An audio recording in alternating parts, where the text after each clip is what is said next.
didirikan atau diinisiasi oleh Ustadz Asad, Ustadz Anam, Ustadz Hanzola, dan Ana selaku admin seperti itu. Jadi Qadimul Quran itu dibuat oleh 4 orang seperti yang insya Allah tujuan itu mulia, yaitu membumikan Al-Quran di kalangan media sosial sehingga bisa ke seluruh pelosok gitu ya, karena cara yang daftar aja itu dari Sabang sampai Merauke tuh banyak gitu, dari Riau, dari Medan dan segala macam. Dan alhamdulillah untuk kajian pertama ini kita sangat apresiasi gitu ya, lebih dari 1.000 pendaftar yang akhirnya untuk mengikuti kajian perdana kita. Semoga untuk akhirnya bisa bertahan gitu ya untuk selanjutnya gitu. Nah, untuk selanjutnya yaitu akan dibawakan oleh Ustadz Anam selaku pembicara kita hari ini gitu ya. Dan Ustadz Asad, apakah sudah siap? Insyaallah sudah siap. Insyaallah. Ya. Pembicara kita yaitu Ustadz Asad yang pertama ya. Beliau itu sekarang ada di Turki. Doakan beliau untuk akhirnya bisa menyelesaikan masa kuliahnya seperti itu ya. Amin. Amin. Dan kita panjang kalam gitu ya. Ana serahkan kepada Ustadz Asad yang sekarang sudah siap ya. Tafadhol masykur. Sebelumnya suaranya udah jelas belum? Alhamdulillah. Bismillah, Rabbi syrah li sadri wa yassir li amri wa hlul 'uqdatam min lisani yafqahu qawli. Assalamualaikum warahmatullahi wabarakatuh. Waalaikumsalam warahmatullahi wabarakatuh. Alhamdulillahilladzi hadana li hadza wa ma kunna linahtadiya laula an hadana Allah. Asyhadu an la ilaha illallah wahdahu la syarika lah wa asyhadu anna Muhammadan 'abduhu wa rasuluh la nabiyya wa la rasula ba'dah. Wassalatu wassalamu ala imamil muttaqin wa qaidil mujahidin sayyidina Muhammad sallallahu alaihi wasallam wa ala alihi wa sahbihi wa man tabi'ahum bi ihsanin ila yaumiddin. Amma ba'du. Ikhwah fillah rahimakumullah. Alhamdulillahirabbil alamin. Pada malam yang berbahagia ini kita semua di sini insyaallah masih diberikan kenikmatan oleh Allah Subhanahu wa taala. Nikmat yang begitu banyak, bahkan saking banyaknya mustahil untuk kita bisa menghitungnya. Karena Allah Subhanahu wa taala berfirman, "Wa in ta'uddu ni'matallahi la tuhsuha." Dan jika kamu ingin menghitung nikmat Allah, maka mustahil, maka kamu tidak akan bisa menghitungnya. Namun tentunya ada beberapa nikmat yang bisa kita senantiasa ingat, yaitu nikmat manisnya iman, indahnya Islam, dan juga nikmat menghafal Quran, nikmat membaca Al-Quran, nikmat mempelajari Al-Quran. Dan semoga kita semua di sini masih diberikan kenikmatan ini sampai akhir hayat kita. Amin ya Allah ya Rabbal Alamin. Selanjutnya, salawat serta salam tak lupa kita curahkan kepada junjungan kita semua, suri tauladan kita semua, murabi kita semua, Nabi besar Nabi Muhammad sallallahu alaihi wasallam, yang telah membawa umat manusia dari zaman jahiliyah yang penuh kegelapan ke zaman Islam yang terang benderang.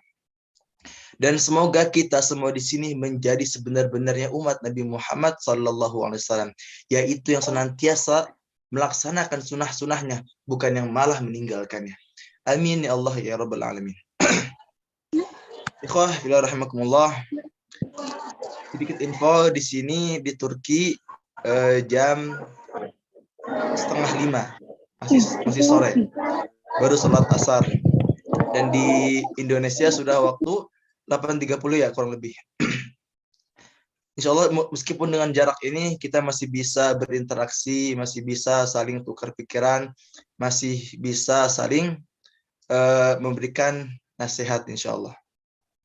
Ikhwah fillah rahimakumullah, pada malam yang berbahagia ini, alhamdulillah peserta kita yang pendaftar untuk kajian yang bertemakan ketika penghafal Quran jatuh cinta sudah mencapai 1.000 orang lebih. Bahkan untuk pendaftar 2.000. Tapi alhamdulillah yang datang, yang hadir pada Zoom pada malam kali ini sudah mencapai 734 orang. Masya Allah. Semoga antum para peserta dan juga kami para panitia dan juga para pembicara bisa mendapatkan pahala yang besar di mata Allah Subhanahu wa taala karena mengikuti kajian yang bertemakan ketika penghafal Quran jatuh cinta.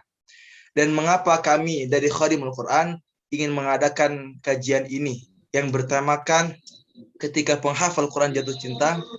Karena menurut kami ini adalah penting, sangatlah penting.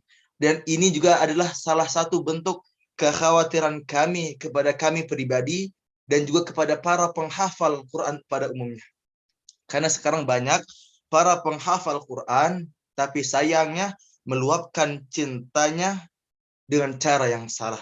Maka di sini pada kajian, pada webinar pada malam kali ini insya Allah kami akan menjelaskan apa yang harus kita lakukan ketika kita jatuh cinta. Ikhwah fillah rahimakumullah. Lalu ada yang bertanya, apakah boleh seorang penghafal Quran itu jatuh cinta? Apakah boleh? Maka jawabannya adalah sangat boleh. Kita boleh jatuh cinta, kita boleh suka sama orang lain, kita boleh tertarik kepada orang lain. Namun tentunya ada batasannya. Jadi intinya kita boleh cinta kepada orang lain. Karena cinta adalah fitrah setiap manusia. Cinta adalah anugerah yang diberikan oleh Allah Subhanahu wa taala kepada para hambanya. Namun ada poin penting di sini. Cinta ini bisa membawa kita ke dalam kebaikan. Ridha Allah Subhanahu wa taala, rahmat Allah Subhanahu wa taala. Cinta yang seperti apa itu? Cinta yang di dalamnya disertakan Allah Subhanahu wa taala dan juga para rasulnya. Dan begitu juga pun sebaliknya, cinta juga bisa membawa kita ke dalam keburukan, kemaksiatan, kejelekan, bahkan yang lebih parah, azab Allah Subhanahu wa taala. Na'udzubillahi min dzalik. Ikhwah fillah rahimakumullah. Lalu cinta apa yang kurang baik yang bisa menyebabkan azab Allah Subhanahu wa taala? Yaitu cinta yang diluapkan dengan cara yang salah. Yang mereka berpacaran, mereka chattingan dengan lawan jenis. Bahkan yang lebih parah, sampai berzina. Na'udzubillahi min dzalik. Di sini Anda pun akan membawakan suatu kisah, yaitu ada seorang penghafal Quran. Dia penghafal Quran 30 juz. Hafalannya lancar, suaranya bagus, mahir berbahasa Arab, ilmu agamanya sangat luas. Namun sayangnya dia meluapkan cintanya dengan cara yang salah. Dia berpacaran, chattingan dengan lawan jenis, bahkan yang lebih parah, berzina. Dan ini sering terjadi di kalangan para penghafal Quran. Demi Allah, ini sering terjadi di kalangan penghafal Quran. Yang penghafal Quran itu sudah menghafal Quran, sudah mempelajari ilmu agama, tapi sayangnya masih meluapkan cintanya dengan cara yang salah. Ini masih sering ditemukan. Entah itu kita sendiri, entah itu teman-teman kita, entah itu sahabat-sahabat kita, bahkan keluarga kita, ataupun siapapun itu, masih banyak di antara kita yang seperti ini. Lalu si penghafal Quran ini, kenapa bisa sampai berpacaran? Kenapa bisa sampai berzina? Karena pada awalnya si penghafal Quran ini cuman follow seorang akhwat. Nah, si akhwat ini juga ternyata sesama penghafal Quran, sesama penuntut ilmu, dan kebetulan satu pondok. Nah, lalu setelah itu, salah satu di antara mereka membalas snapgram, membalas story Instagram. Nah, disinilah mulai yang namanya basa-basi. Mereka chattingan sampai larut malam. Yang awalnya diskusi seputar agama, diskusi seputar hafalan, akhirnya malah terjerumus ke dalam baper-baperan. Yang awalnya pengen jadi taat karena chatan dengan dia, akhirnya malah terjerumus ke dalam maksiat. Yang awalnya cuman basa-basi dan akhirnya malah main hati. Apakah ini ada? Banyak penghafal Quran yang seperti ini. Bahkan tak sedikit yang berpacaran. Lalu orang bertanya, Ustadz, saya nggak pacaran. Saya kan chattingan sama dia. Saya teleponan sama dia kan bermanfaat. Saya diskusi seputar agama. Saya diskusi seputar hafalan. bahkan politik kita diskusikan. Nah, disinilah setan bermain. Allah Subhanahu wa taala berfirman, "Wa zayyana lahumus syaitanu a'malahum fasaddahum 'anis sabili fahum la yahtadun." Dan setan telah menjadikan terasa indah perbuatan-perbuatan buruk mereka sehingga menghalangi dari jalan Allah Subhanahu wa taala dan mereka tidak dapat petunjuk. Mereka tidak dapat petunjuk. Surat An-Naml ayat 24. Dan ikhwah fillah rahimakumullah, orang-orang seperti ini masih banyak. Mereka berpacaran, chattingan, bahkan diganti namanya dengan komitmen. Nah, ada nih seperti ini nih. Mereka chattingan, berpacaran, dan komitmen. Katanya pengen nikah. Ada 4 tahun lagi, 5 tahun lagi, 7 tahun lagi. Dan ini fakta adanya. Apakah ini diperbolehkan? Nah, tapi sayang begini. Mereka komitmenan, mereka chattingan, yang katanya pengen nikah sekitar 4 tahun lagi, 5 tahun lagi, tapi mereka chattingan, tapi mereka saling nanya kabar, dan lain segala macamnya, berarti sama saja dengan pacaran. Cuman bedanya diubah namanya. Yang awal pacaran jadi komitmenan. Jadi hukumnya sama saja kayak minyak babi diganti minyak wijen. Hukumnya sama saja. Maka dengan antum chattingan, walaupun isinya bermanfaat, seakan-akan bermanfaat, antum diskusi seputar agama, diskusi seputar hafalan, padahal disitulah setan bermain. Na'udzubillahi min dzalik. Dan antum, para wanita, para akhwat, antum harus mengetahui bahwa antunna itu, kamu, wahai wanita, adalah godaan terbesar bagi para laki-laki.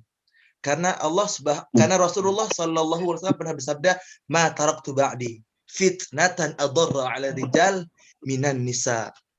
Yang artinya, aku tidak meninggalkan sepeninggalanku fitnah atau godaan terbesar bagi kaum laki-laki, yaitu wanita. Maka bahkan dalam ayat pun disebutkan bahwa godaan wanita itu dahsyat. Godaan wanita itu sangat besar. Bahkan saking besarnya, lebih besar daripada godaan syaitan. Karena hakikatnya godaan syaitan itu sangat lemah. Inna kaida syaitani kana dha'ifa. Sesungguhnya tipu daya godaan syaitan itu sangat lemah. Dan dalam ayat lainnya Allah Subhanahu wa taala berfirman, "Inna kaidakunna 'azim." Sesungguhnya tipu daya godaan kalian wahai para wanita sangatlah besar, sangatlah dahsyat. Maka dari itu antunna sebagai wanita ataupun antum sebagai laki-laki harus menjaga diri. Jangan sampai kita berpacaran, jangan sampai kita chattingan dengan lawan jenis sampai berlarut-larut, apalagi sampai berzina. Na'udzubillahi min dzalik. Ikhwah fillah rahimakumullah. Lalu ada yang bertanya, lantas apa yang harus kita lakukan ketika kita jatuh cinta? Nah, di sini poin pentingnya. Ada 7 poin penting yang harus kita lakukan ketika kita jatuh cinta. Ana harap antum menyimak dan jangan sampai ketinggalan. Ingat, ada 7 poin penting yang harus kita lakukan ketika kita jatuh cinta. Yang pertama, niatkan karena Allah Subhanahu wa taala. Karena segala sesuatu yang diniatkan karena Allah Subhanahu wa taala, maka insya Allah akan menjadi pahala. Innamal a'malu binniyat. Sesungguhnya amal perbuatan itu tergantung pada niatnya. Wa innama likulli imri'in ma nawa. Dan dia akan mendapatkan tergantung dengan apa yang ia niatkan. Maka di sini pentingnya sebuah niat. Kita harus senantiasa jatuh cinta dengan niat karena Allah Subhanahu wa taala. Jangan sampai dengan niat yang lain. Dan Rasulullah Shallallahu Alaihi Wasallam juga pernah bersabda yang artinya, barang siapa yang mencintai karena Allah, membenci karena Allah, memberi karena Allah, dan juga tidak memberi karena Allah, maka sudah sempurna imannya. Hadis riwayat Tirmidzi dan Abu Daud. Maka di poin yang pertama ini, ingat, kita harus senantiasa niatkan cinta kita karena Allah Subhanahu wa taala. Yang kedua, kita harus senantiasa menundukkan yang namanya pandangan. Nah, menundukkan pandangan di sini entah itu di dunia asli ataupun di dunia maya, di dunia nyata ataupun di sosial media. Karena sekarang banyak nih penghafal Quran yang di dunia asli mereka menundukkan pandangannya. Tapi sayangnya di dunia maya mereka melihat apa-apa yang diharamkan oleh Allah Subhanahu wa taala. Maka jangan sampai kita menjadi seperti ini. Na'udzubillahi min dzalik. Karena harus kita ketahui ini adalah perintah dari Allah Subhanahu wa taala. Kullil mu'minin yaghuddu min absarihim wa yahfadhu furujahum. Dzalika azka lahum. Innallaha khabirum bima yasnaun. Yang artinya, katakanlah kepada orang-orang beriman untuk menundukkan pandangannya, menjaga kemaluannya. Dan itulah perbuatan yang suci bagi mereka. Dan Allah Maha mengetahui apa yang mereka perbuat. Maka ikhwah fillah rahimakumullah, di sini kita ingat di poin kedua adalah kita harus senantiasa menundukkan yang namanya pandangan. Karena pandangan pun bisa dikatakan berzina dengan kita melihat apa-apa yang diharamkan oleh Allah Subhanahu wa taala. Karena Rasulullah sallallahu alaihi wasallam mata bisa berzina dan zinanya dengan melihat apa-apa yang diharamkan oleh Allah Subhanahu wa taala. Telinga bisa berzina, zinanya adalah mendengarkan apa-apa yang diharamkan. Mulut bisa berzina dan zinanya adalah mengatakan, mengucapkan hal-hal yang diharamkan oleh Allah Subhanahu wa taala. Dan tangan bisa berzina dan berzinanya adalah memegang apa-apa yang diharamkan. Dan kaki juga bisa berzina. Zinanya adalah melangkahkan kaki ke tempat-tempat yang haram. Hadis riwayat Bukhari dan juga Muslim. Maka ikhwah fillah rahimakumullah, di poin yang kedua ini ingat, senantiasa tundukkan yang namanya pandangan di dunia nyata ataupun di dunia maya. Ikhwah fillah rahimakumullah, selanjutnya yang ketiga yang harus kita lakukan ketika kita jatuh cinta adalah cintailah seseorang sekadarnya saja. Karena Rasulullah sallallahu alaihi wasallam pernah bersabda, cintailah seseorang sekadarnya saja. Karena boleh jadi pada suatu hari nanti ia akan menjadi seseorang yang engkau paling benci. Dan bencilah seseorang sekadarnya saja. Karena boleh jadi suatu hari nanti ia akan menjadi seseorang yang engkau paling cintai. Hadis riwayat Bukhari dan juga Muslim. Maka di poin yang kedua ini, ingat, cintailah sekadarnya saja. Dan ingat, jangan pernah berharap lebih kepada seseorang. Karena Ali bin Abi Thalib pernah berkata, aku pernah merasakan semua kepahitan dalam hidup. Dan yang paling pahit adalah berharap kepada manusia. Dan ulama terkenal juga, Ibnu Taimiyah berkata, rasa tenang dalam hati kita akan tumbuh ketika kita memutus harapan kepada makhluk. Maka di poin yang ketiga ini, ingat, kita harus senantiasa yang namanya cintailah sekadar saja dan jangan pernah berharap lebih. Ikhwah fillah rahimakumullah, selanjutnya yang keempat, poin keempat yang harus kita lakukan adalah jangan pernah dekati zina atau jangan pernah mengikuti langkah-langkah syaitan. Allah Subhanahu wa taala berfirman, "Wala taqrabuz zina innahu kana fahishatan wa sa'a sabila." Dan janganlah kalian dekati zina. Sesungguhnya zina itu perbuatan yang keji dan suatu jalan yang buruk. Dan dalam ayat lain Allah Subhanahu wa taala berfirman, "Ya ayyuhalladzina amanu la tattabi'u khutuwatis syaitan." Wahai orang-orang beriman, janganlah kalian ikuti langkah-langkah syaitan. Nah, di sini Allah berfirman, la tattabi'u khutuwatis syaitan, bukan la tattabi'u syaitan. Allah berfirman, jangan ikuti langkah-langkah syaitan. Langkah-langkah seperti apa itu? Nah, tentunya dengan misalnya sering follow chattingan, basa-basi, teleponan, dan lain segala macamnya. Karena itu semua bisa menjerumuskan kita ke dalam maksiat. Na'udzubillahi min dzalik. Ikhwah fillah rahimakumullah, selanjutnya yang harus kita lakukan ketika kita jatuh cinta, yang kelima adalah senantiasa memperbaiki diri. Karena perlu diketahui bahwa jodoh adalah cerminan diri.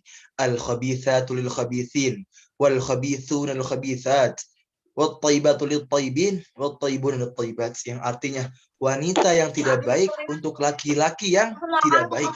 Laki-laki yang tidak baik untuk wanita yang tidak baik.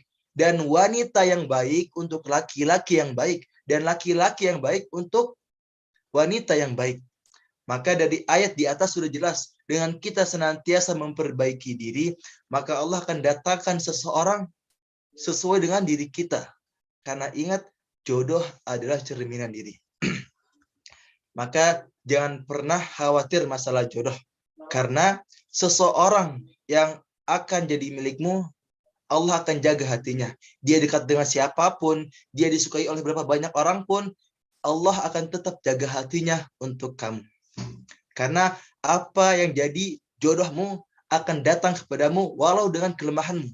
Dan seseorang yang bukan jodohmu tak akan datang kepadamu walaupun dengan kekuatanmu. Maka di poin yang kelima ini adalah senantiasa kita harus memperbaiki diri menjadi orang yang lebih baik lagi. Yang keenam, yang harus kita lakukan adalah memperbanyak doa kepada Allah Subhanahu wa taala. Kita meminta kepada Allah, yang pertama, kita meminta kepada Allah untuk senantiasa menjaga hati kita, untuk istiqomah tidak bermaksiat, terutama bermaksiat dengan lawan jenis. Yang kedua, kita memperbanyak doa kepada Allah agar didatangkan seseorang yang paling baik bagi kita, yang terbaik bagi kita. Ingat, kita berdoa yang terbaik bagi kita. Apakah boleh kita berdoa menyebutkan namanya? Boleh. Tapi antum harus siap sakit hati. Maka antum mintalah kepada Allah yang terbaik. Jangan pilih, jangan doakan namanya. Tapi mintalah yang terbaik. Karena ingat, Allah tahu yang terbaik bagi kita. Wa asa an takrahu syai'an wa huwa khairul lakum. Wa asa an tuhibbu syai'an wa huwa syarrul lakum. Dan boleh jadi kamu tidak menyukai sesuatu padahal ia baik bagi kamu. Dan boleh jadi kamu menyukai sesuatu tapi itu buruk bagi kamu. Wallahu ya'lam wa antum la ta'lamun. Dan Allah Maha mengetahui sedangkan kamu la ta'lamun, tidak mengetahui apa-apa. Ikhwah fillah rahimakumullah, selanjutnya poin ketujuh yang sangat penting adalah ketika kita jatuh cinta adalah ya menikah. Ya. Jika kita jatuh cinta, maka hal yang paling menjaga kita adalah menikah. Karena Allah Subhanahu wa taala, karena Rasulullah sallallahu alaihi wasallam pernah bersabda, "Ya ma'syaras syabab, man istata'a minkumul ba'ah falyatazawwaj."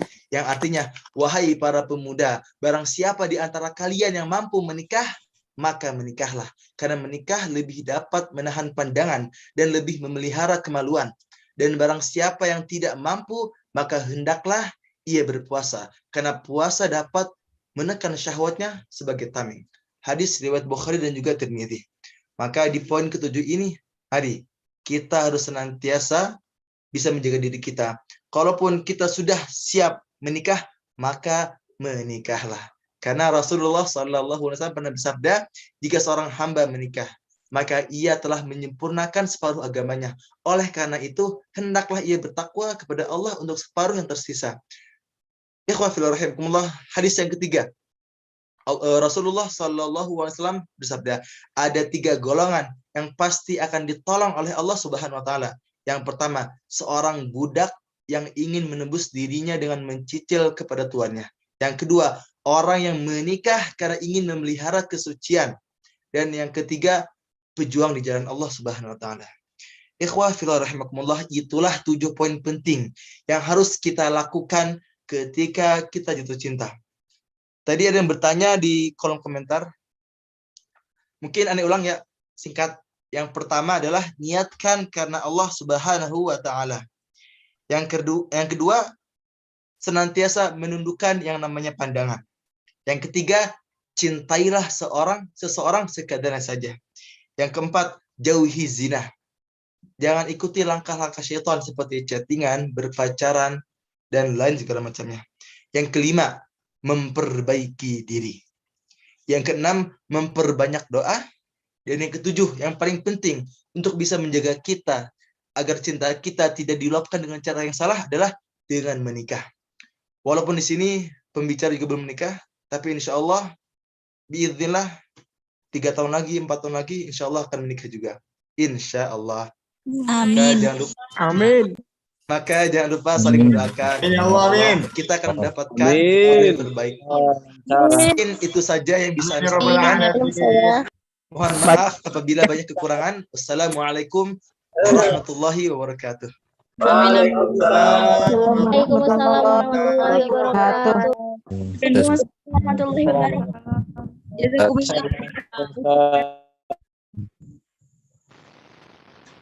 Masya Allah, tabarakallah, syukran jazakallah kepada Ustadz Asad yang telah menyampaikan materinya gitu ya.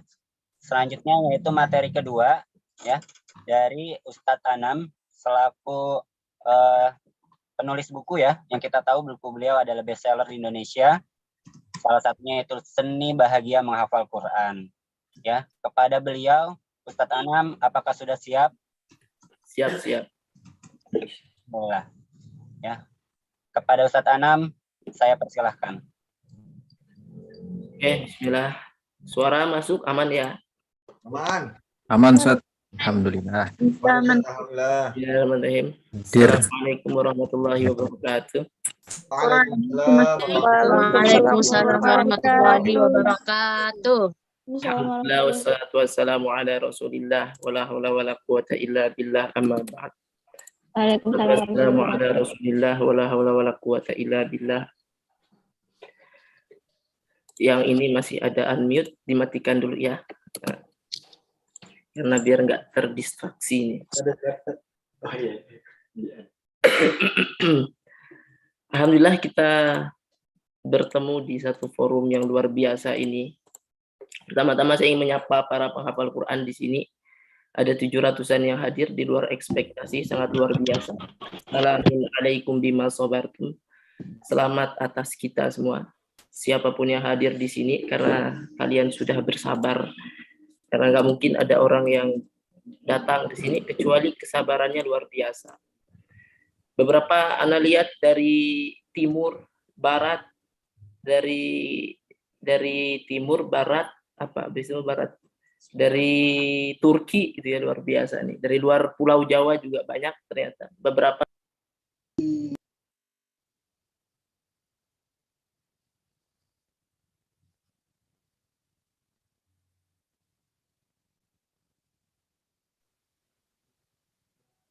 Suaranya nggak ada, Ustaz. udah masuk nggak? Udah. Kayaknya nggak kesengajaan mute tadi. Nah, semoga nggak pada ngantuk nih ya, walaupun sudah sesi kedua ini. Dan saya minta atau saya berharap sih nggak ada yang sampai ketiduran, karena ini akan banyak poin-poin yang harus dicerna semua. Karena kok sebagian insya Allah tidak akan sempurna pemahamannya. Hari ini kita bahas tentang penghafal Quran yang jatuh cinta. Saya ingin memulai dari cinta dulu. Ya, tadi sudah disampaikan sebenarnya boleh nggak sih jatuh cinta itu? Jatuh cinta itu wajar nggak sih? Maka jawabannya wajar, karena cinta itu dari Allah Subhanahu Wa Taala. Ya, cinta itu asalnya dari Allah. Semua orang jatuh cinta. Jatuh cinta itu fitrah manusia. Ya, karena Allah Subhanahu Wa Taala yang menggenggam setiap hati kita. Bahkan di dalam surah Toha kata Allah Subhanahu Wa Taala, wa alqaitu 'alaika mahabbatan minni. Dan aku lemparkan, aku berikan kecintaan itu dari sisiku. Ya, artinya cinta itu memang dari Allah Subhanahu Wa Taala. Allah menggenggam hati kita, maka Allah Subhanahu Wa Taala terkadang menjadikan kita jatuh cinta. Makanya kita sendiri kadang nggak bisa menentukan kapan kita jatuh cinta dan kepada siapa kita bisa jatuh cinta, gitu ya. Itu susahnya. Kadang-kadang kita pengennya nggak jatuh cinta supaya fokus di menghafal Al-Quran. Cuma karena cinta itu datangnya dari Allah Subhanahu Wa Taala, sesekali kita jatuh cinta pada sesuatu, pada seseorang. Ya. Nah, cinta yang berasal dari Allah ini bisa menjadi malapetaka yang besar jika kita tidak bisa menghadapinya dengan cara yang tepat, termasuk bagi para penghafal Quran. Ya. Sebenarnya ada banyak fitnah bagi penghafal Quran, banyak banget fitnah, banyak sekali ujian. Tapi kenapa hari ini kita bahas tentang jatuh cinta? Karena inilah salah satu ujian yang paling besar. Ya. Nabi Muhammad SAW sampai mewanti-wanti ribuan tahun yang lalu, kata Nabi, ma taraktu ba'di fitnatan, ma taraktu ba'di finnasi fitnatan, adorru 'ala rijal minan nisa, kata Nabi. sungguh aku tidak pernah meninggalkan setelahku, atau aku tidak meninggalkan setelahku kepada manusia satu fitnah yang lebih besar daripada bagi seorang laki-laki daripada wanita, gitu ya. Jadi fitnah terbesarnya laki-laki adalah wanita, walaupun bisa sebaliknya, ya, karena ketika wanita menjadi fitnah bagi laki-laki, maka laki-laki pun bisa menjadi fitnah bagi perempuan. Jadi fitnah terbesar bagi seseorang itu adalah lawan jenisnya. Itu kata Nabi Muhammad SAW. Makanya kata Ustadz Asad tadi disampaikan, di dalam Al-Quran itu fitnah wanita itu luar biasa. Ketika Allah Subhanahu wa taala menjelaskan fitnah setan, kata Allah bahasanya inna kaida syaitani kana dhaifa. Sesungguhnya tipu daya syaitan itu lemah. Ya, coba bayangkan.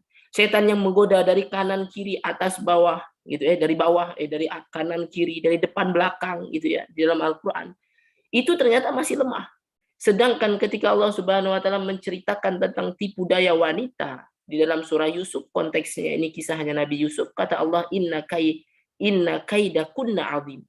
Sesungguhnya tipu daya kalian itu wahai wanita sangat besar. Itu. Coba bayangkan, Allah bandingkan itu. Ketika menyebutkan fitnah wanita, Allah bilang besar, azim, sedangkan fitnah setan itu dhaif, lemah. Makanya sebagai wanita, hati-hati. Kalian adalah fitnah yang sangat besar. Lebih besar daripada fitnahnya setan atau iblis. Gitu ya. Tapi bukan maksudnya menjelek-jelekan gitu ya. Ini dari segi fitnahnya.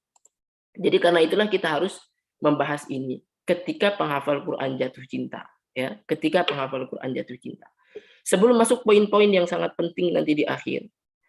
Saya ingin membenahi mindset-mindset yang keliru. Ya, atau kalimat-kalimat yang sering kali dikonotasikan salah atau dipahami salah oleh kebanyakan kita penghafal Quran ataupun pada umumnya. Yang pertama, ada kalimat-kalimat semacam penghafal Quran kok pacaran sih gitu ya.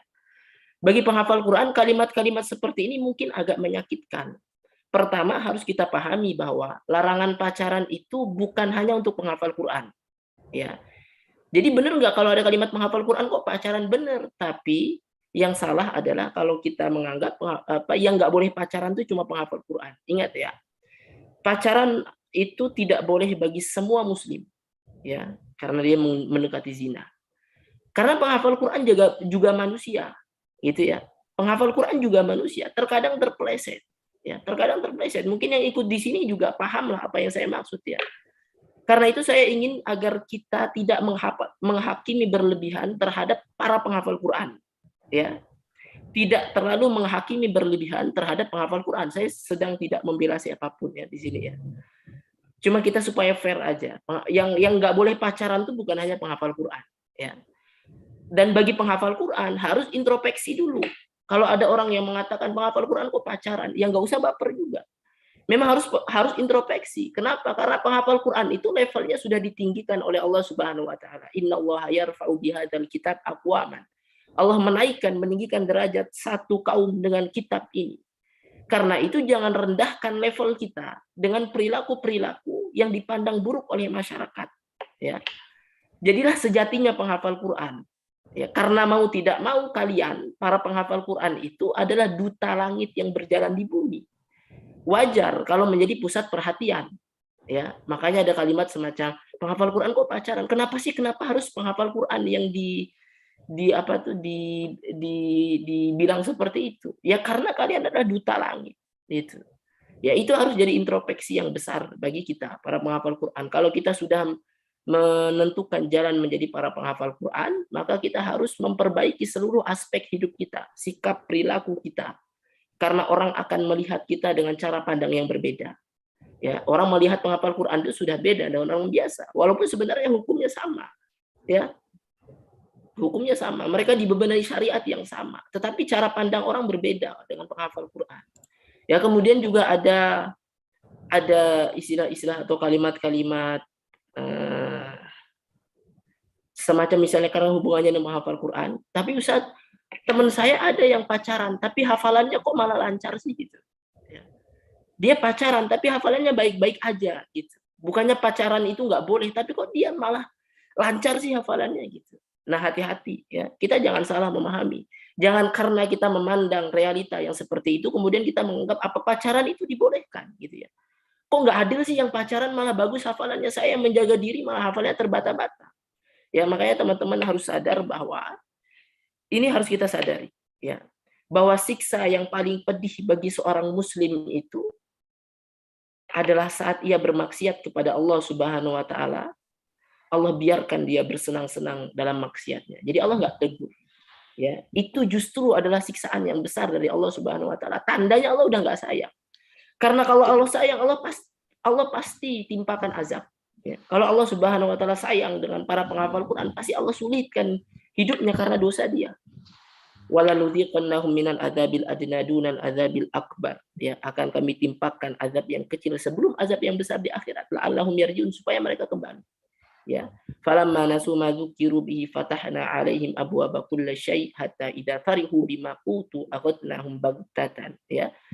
Hingga ketika mereka sudah melupakan setiap peringatan kami, kata Allah Subhanahu wa taala, kami bukakan seluruh pintu dunia supaya dia bersenang-senang.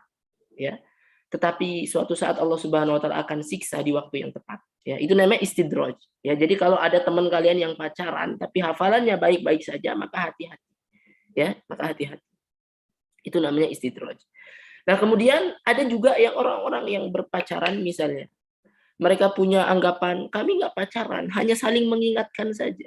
Hanya saling komitmen. Tadi sudah dibahas oleh Ustaz Asad. Gitu ya. Jadi perlu dipahami juga mindset yang salah tentang pacaran. Pacaran itu bukan tentang status ya. Walaupun kalian sebut statusnya bukan pacaran, saya nggak pacaran kok. Kita nggak pernah ada yang nembak, tidak ada kesepakatan di antara kita bahwa kita pacaran. Tetapi pacaran itu adalah perbuatan yang dilakukan oleh seseorang. Kalau dia mendekati zina, itulah pacaran. Walaupun statusnya misalnya saling komitmen lah atau apalah gitu ya. Tetap itu dilarang gitu ya. Jadi jangan terjebak oleh status atau terjebak oleh label saja gitu. Nah, sekarang kita akan bahas satu poin, satu tema, satu pembahasan tentang kesalahan para penghafal Quran yang jatuh cinta gitu ya. Karena tadi kan udah saya bahas ya, jatuh cinta itu boleh. Jatuh cinta itu wajar, jatuh cinta itu fitrahnya manusia. Nah, tapi inilah kesalahan yang sering dilakukan oleh para penghafal Quran atau orang biasa atau siapapun yang jatuh cinta. Ya. Kesalahan pertama adalah yang pertama mengungkapkan perasaannya. Ya, ini kesalahan yang pertama. Jadi kalau kita jatuh cinta, biasanya kalau kita masih memendam rasa itu, menyimpan rasa itu, hanya kita sampaikan di dalam doa kepada Allah Subhanahu wa taala, romantis kayak gitu ya. Nah, itu masih boleh, itu biasa aja, itu nggak apa-apa. Namanya juga kita suka sama orang, kita sampaikan kepada Allah malah bagus. Tapi menjadi salah ketika kita mengungkapkan perasaan itu kepada seseorang yang kita sukai tersebut di waktu yang tidak tepat. Ya.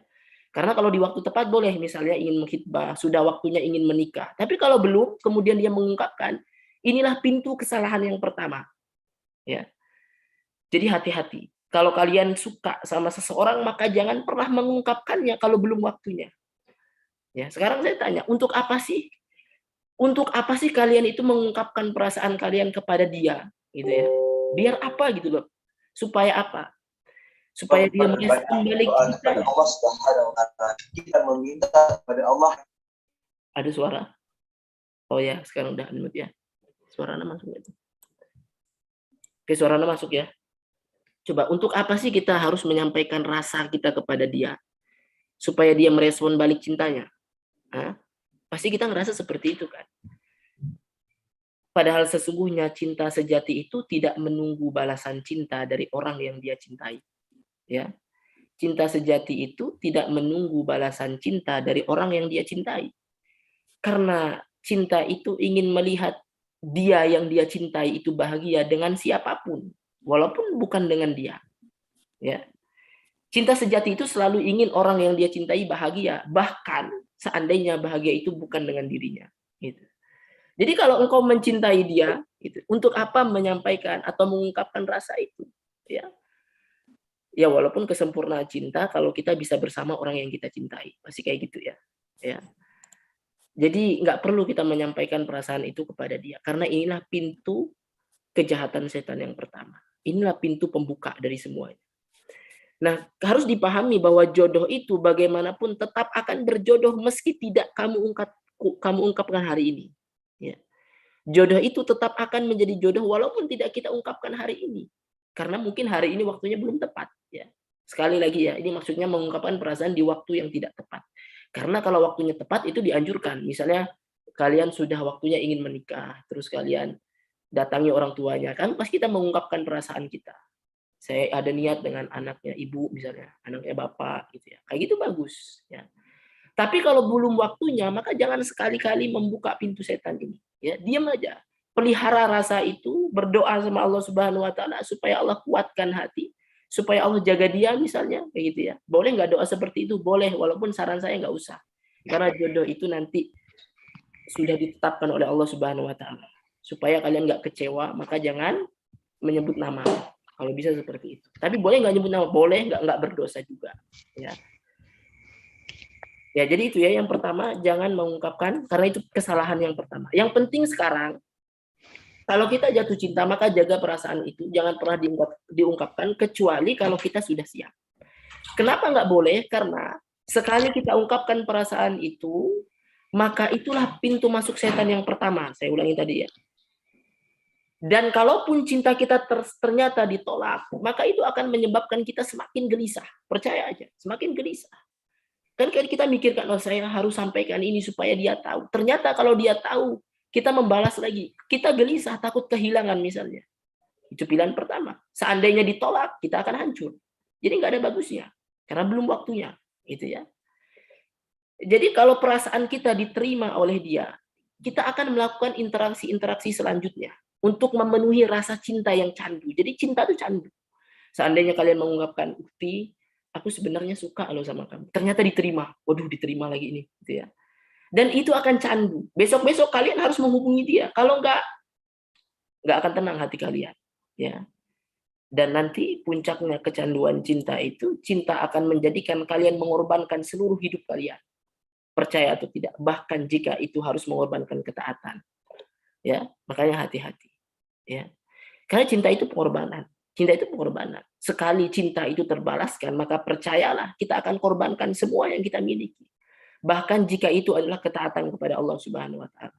Awalnya gara-gara kita mengungkapkan rasa kita. Awalnya mah cuma pengen ngungkapin aja supaya dia tahu gitu. Akhirnya apa? Mulai berani chattingan lebih panjang, video call, ketemuan, ya. Kita korbankan semuanya karena cinta itu pengorbanan. Ya, cinta itu pengorbanan. Jadi saran saya tidak perlu diungkapkan. Bahkan kalau bisa seperti itu, jadilah ikhwan yang sombong terhadap akhwat, nggak apa-apa. Sebaliknya akhwat sombong terhadap ikhwan. Ingat, sombong ikhwan terhadap akhwat itu bagian dari menjaga diri. Sombong dalam tanda kutip. Ya, saya selalu ulang di depan santri saya di sini. Mungkin pada nonton juga santri saya di sini. Saya bilang kepada mereka, tidak akan sukses santri yang di dalam hatinya ada santriwati. Dan tidak akan sukses santriwati kalau di dalam hatinya ada santri ikhwan. Jadi hati-hati. Itu yang pertama. Kesalahan yang pertama itu adalah ketika dia mengungkapkan perasaannya. Yang kedua, kalau sudah mulai mengungkapkan perasaannya, pasti akan ada tahapan selanjutnya. Pintu selanjutnya yaitu memberi perhatian dan interaksi yang berlebih. Berikhtilat. Mulai. Itu sudah pasti. Saya bilang, gara-gara kita menyampaikan perasaan kita, akhirnya kita sering berikhtilat. Berikhtilat maksudnya chattingan, saling sapa, gitu ya. Saling sapa. Padahal tidak boleh, ya. Maka pintu selanjutnya yang harus kalian tutup adalah jangan berinteraksi dengan lawan jenis kalau bukan keperluannya. Ya, kalau saya rasa nggak ada keperluan yang penting-penting banget gitu loh. Ya, jangan mau interaksi apapun, misalnya kalian nanya tentang ilmu, kalau dia lawan jenis kalian lebih baik jangan. Tanyakan ilmu itu kepada yang mahram kalian, yang ahwat kepada yang ahwat, yang ikhwan kepada yang ikhwan, gitu loh. Karena pintu ini sangat berbahaya. Sekali kita memberikan perhatian, kita membuka interaksi dengan ahwat, maka akan ada cerita-cerita selanjutnya. Gitu ya. Assalamualaikum Ukti. Udah tahajud belum malam ini misalnya? Ini lagi ruku misalnya. Itu dibalas kayak gitu ternyata. Alhamdulillah ini lagi ruku gitu. Awalnya nanya kayak gitu kan, Assalamualaikum, Waalaikumsalam, terus asalnya dari mana? Dari sini. Itu pertama. Ya, pertama memang nggak ada niat apa-apa. Begitu ditanya, kamu di mana? Di pondok pesantren ini. sekolahnya saya di pondok pesantren ini. Oh, hafalan berapa? 5 juz. Mulai menghafal Quran gitu ya. Besok-besok mulai dikejar-kejar lagi. Nah, hati-hati. Jadi nggak ada interaksi apapun, ya. Nggak ada interaksi apapun. Kalau bisa jangan berinteraksi dengan lawan jenis kecuali benar-benar darurat. Ya, kalau dalam Islam itu benar-benar darurat, misalnya masalah pendidikan, itu pun ada batasnya. Misalnya masalah kesehatan, berobat, misalnya nggak ada lagi dokter yang lain selain yang lawan jenis baru boleh gitu. Muamalah, jual beli, persaksian di pidana gitu ya. Dia harus bersaksi atau di ranah hukum gitu ya. Tapi selain itu nggak usah ya. Nggak usah saling sapa, nggak usah say hello, nggak usah salam kepada ukhti atau ikhwan yang ahwat, nggak boleh DM-an, usah gitu ya. Nggak usah saling follow, ya nggak usah saling follow. Makanya saya aja yang punya akun Rindu Surga, hitungannya akun dakwah itu, hampir nggak ada saya follow akhwat di situ. Ya supaya menjaga aja gitu. Makanya banyak minta follow back, nggak saya follow. Supaya apa? Supaya memang interaksi ikhwan akhwat itu seperti itu. Ya. Bukan sombong gitu, tapi memang ingin menjaga. Akhwatnya terjaga, ikhwannya terjaga juga. Harus seperti itu kan ya. Ya karena kita mengambil faedah dari surah Yusuf misalnya. Di surah Yusuf itu ada kisah Yusuf yang digoda dengan Zulaikha. Wa rawadatuhu allati wa fi baitiha an nafsi. Wa ghallaqatil abwab wa qalat hai talak. Kata Zulaikha, wahai Yusuf kemari. Ya. Coba lihat bagaimana Yusuf menghindar dari fitnah ini. Yusuf itu enggak mengatakan apapun kepada Zulaikha. Ya. Karena Yusuf nggak mau, karena Yusuf tahu bahwa interaksi sekecil apapun akan membuka interaksi baru. Bahkan Nabi Yusuf nggak mengatakan wahai ukhti, wahai Zulaikha misalnya, walaupun namanya tidak disepakati Zulaikha. Wahai Zulaikha, maaf, dalam Islam itu tidak boleh seperti ini. Nah, Yusuf nggak mengatakan itu. Nabi Yusuf langsung pergi saja. Qala ma'adallah innahu rabbi ahsana maswaya. Dia berlindung kepada Allah Subhanahu wa taala tanpa menjawab ajakannya Zulaikha. Jadi kalau kalian ikhwan atau akhwat disalamin sama buaya-buaya, kalau yang akhwat apa sebutannya? Buaya perempuan, buaya betina gitu ya. Assalamualaikum ukhti, nggak usah dijawab. Tolong nggak usah dijawab. Gitu ya. Kayak kita ingin menutup interaksi yang lebih jauh. Menutup pintu setan yang lain. Nggak usah dijawab, tolong nggak usah dijawab. Ya, karena itu buaya. Assalamualaikum, ya udah diemin aja. Bahkan jangan menjelaskan apa-apa. Maaf, saya akhwat, tidak layak seorang akhwat itu berinteraksi dengan ikhwan. Nggak usah jelasin seperti itu. Ya, terlalu basa-basi. Nanti ada basa-basi selanjutnya. Itu kalau mau tinggalkan dia langsung. Gitu lah. Ya, kalau jatuh cinta itu seperti itu. Karena orang-orang soleh di dalam Al-Quran gambarannya seperti itu. Maryam itu ketika didatangi Jibril dalam wujud laki-laki, padahal Jibril loh ini ya. Maksudnya pasti terjaga gitu kan. Datang tiba-tiba Jibril, Maryam sedang sendirian. Maryam tuh langsung, karena dia tahu ini fitnah. Kalau ada ikhwan datang ke akhwat kan fitnah. Sampai Maryam langsung minta perlindungan. Inni a'udzubirrahmani minka. Sesungguhnya aku berlindung kepada Ar-Rahman. Gitu ya. Nabi Yusuf juga ketika diajak sama Zulaikha, qala ma'adallah. Ya. Minta berlindung sama Allah Subhanahu wa taala, ya. Allah Subhanahu wa taala yang melindungi. Maka kalian kalau digoda atau didatangi oleh buaya-buaya yang betina ataupun yang ikhwan, maka a'udzubillahi minasyaitonirrajim gitu aja. Ya. Pas itu ada salah. Minta perlindungan sama Allah Subhanahu wa taala, a'udzubillahi minasyaitonirrajim. Gitu ya. Ingat ya, jadi nggak ada interaksi yang lebih jauh, apalagi sampai melanggar, mengorbankan ketaatan kita kepada Allah Subhanahu wa taala. Wala taqrabu zina, jangan dekat-dekat sama perzinahan. Jangan zina. Ingat ini ya, ingat ini kalimat ini. Jika kecintaan yang kau rasakan menjadikanmu mengorbankan segala yang kau miliki, termasuk ketaatan kepada Allah, maka ketahuilah sebenarnya kau tidak sedang jatuh cinta. Gitu ya. Karena cinta yang sejati itu yang datang dari Allah, cinta yang membangun bukan yang merusak. Gitu ya. Jadi jika kecintaan yang kita rasakan hari ini menjadikan kita mengorbankan segalanya, termasuk mengorbankan ketaatan kepada Allah, maka ketahuilah sesungguhnya kita tidak sedang jatuh cinta. Ya. Itu adalah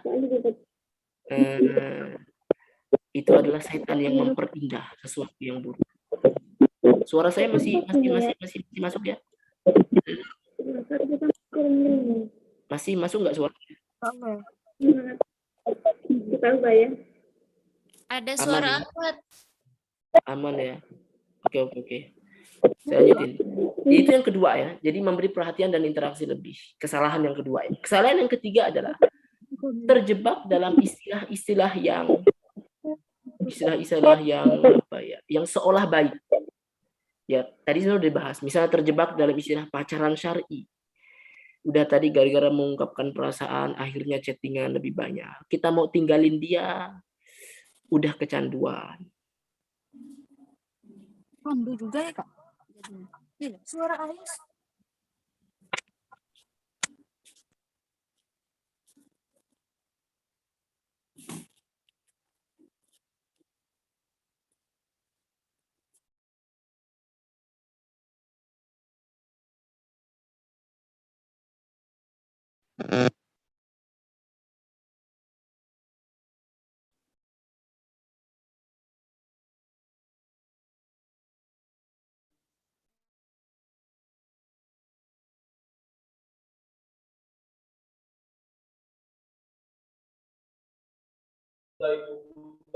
Sat hilang, Sat.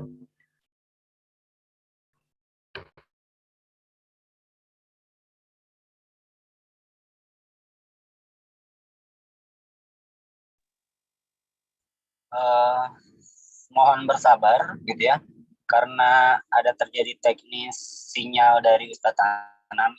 Beliau akan masuk kembali. Sabar ya.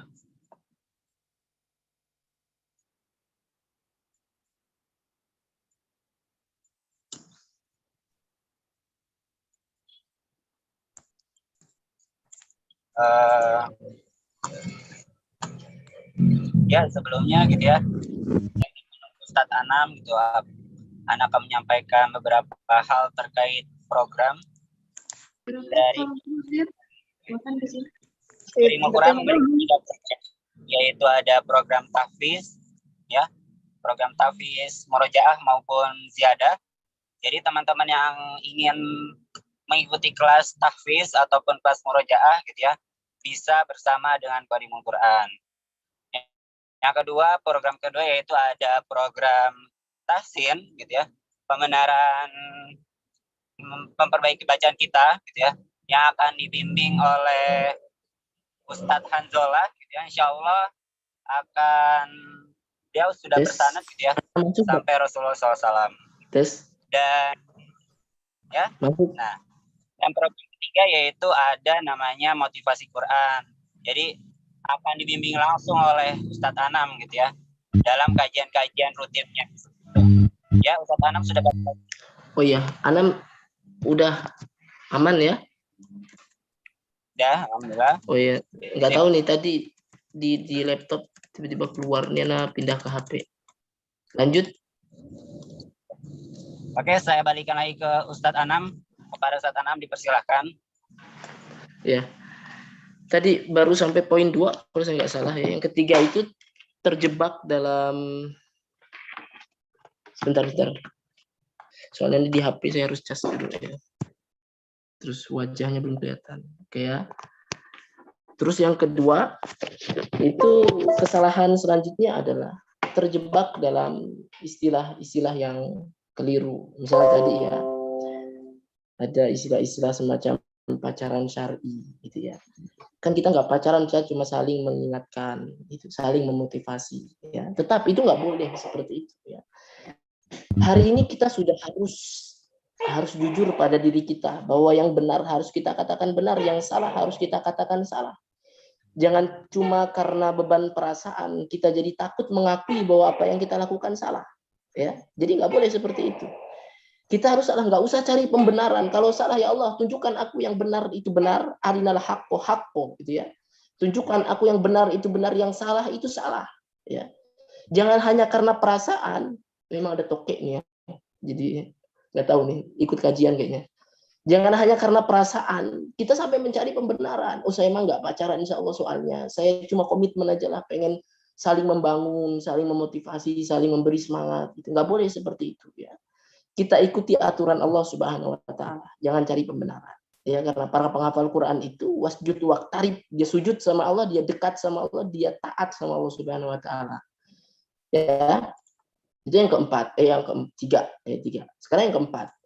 Nah, apa kesalahan selanjutnya orang yang sudah terlanjur jatuh cinta, bahkan misalnya sampai pacaran. Kesalahan selanjutnya adalah tidak berani patah hati. Ya, siapa di sini yang takut patah hati? Udah terlanjur jatuh cinta, sudah terlanjur dekat, sudah masuk dalam lingkaran ikhtilat itu, biasanya dia udah susah pergi. Kenapa? Karena takut patah hati. Kalau saya jauh dari dia, saya kehilangan semangat, saya takut dia bersama orang lain. Nah, kita takut patah hati. Padahal kita berani jatuh cinta, maka harus berani patah hati. Ya, harus berani jatuh cinta, harus berani patah hati. Apalagi kalau cinta kita tadi sampai menyebabkan kita melanggar aturan Allah Subhanahu wa taala, nggak ada pilihan kecuali patah hati lebih baik. Ya, patah hati itu lebih baik. Ingat ya, jika interaksi sejauh ini, coba ya, pasti yang sekarang sedang jatuh cinta sudah merasakan patah hati. Gimana hidup dirundung gelisah. Bersama dengan orang yang dia sayangi, setiap hari saling chatting, tapi gelisah. Karena dia tahu itu kesalahan. Ya, kenapa? Karena penghafal Quran itu, Al-Quran akan mengingatkan hatinya. Al-Quran itu tidak akan pernah sinkron dengan keburukan. Jadi, kalau ada keburukan yang masuk dalam diri dia, sedangkan dia hafal Quran, maka ayat-ayat itu akan melawannya. Makanya ada perasaan gelisah. Karena apa? Karena Allah ingin mengingatkan dia. Nah, jika interaksi sejauh ini sudah menghasilkan patah hati sedalam ini, maka semakin melanjutkan semakin patah hati. Ya, percaya aja. Kan kadang kita takut patah hati. Maksudnya kenapa nggak mau putusin dia? Soalnya sakit rasanya. Kalau harus pergi jauh dari dia itu sakit. Tapi percayalah, semakin kalian melanjutkan perjalanan yang buruk ini, maka semakin patah hati. Jadi kalau mau patah hati lebih baik sekarang. Ya, saya ngomong kayak gini, soalnya saya pernah patah hati. Saya pernah patah hati. Pengalaman pribadi. Sekarang sudah menikah. Alhamdulillah. Tahun 2021 saya menikah. Saya lupa menikah dan 2019 saya menikah. 2018 itu hari patah hatinya saya. Tahun-tahun patah hati. Tapi ternyata itulah yang terbaik, luar biasa. Ya, akhirnya di 2019 Allah datangkan cinta sejati saya. Orang yang 2018 pernah membuat saya patah hati. Gitu. Istri saya sendiri. Gitu. Sekarang jadi istri. Itulah jodoh. Jodoh itu mau kalian lepas, pasti dia akan datang lagi. Apa poin kedua? Poinnya tadi memberi perhatian dan interaksi lebih. Sekarang poin yang keempat tadi ya, tidak berani patah hati ya, tidak berani patah hati. Ya memang kita mungkin nggak bisa kehilangan dia dan memang berat rasanya. Tetapi harusnya kita lebih tidak bisa lagi kehilangan cinta Allah. Ya. Jadi istilahnya nggak apa-apalah saya kehilangan dia, yang penting saya tidak kehilangan cinta Allah. Gitu. Makanya dalam buku ada di buku saya baca tuh. Love is the wine, cinta itu anggur. Tapi ini kisahnya bukan kisah nyata ya. Di cerita itu ceritanya Zulaikha sama Yusuf ya. Ceritanya walaupun riwayatnya dipertanyakan.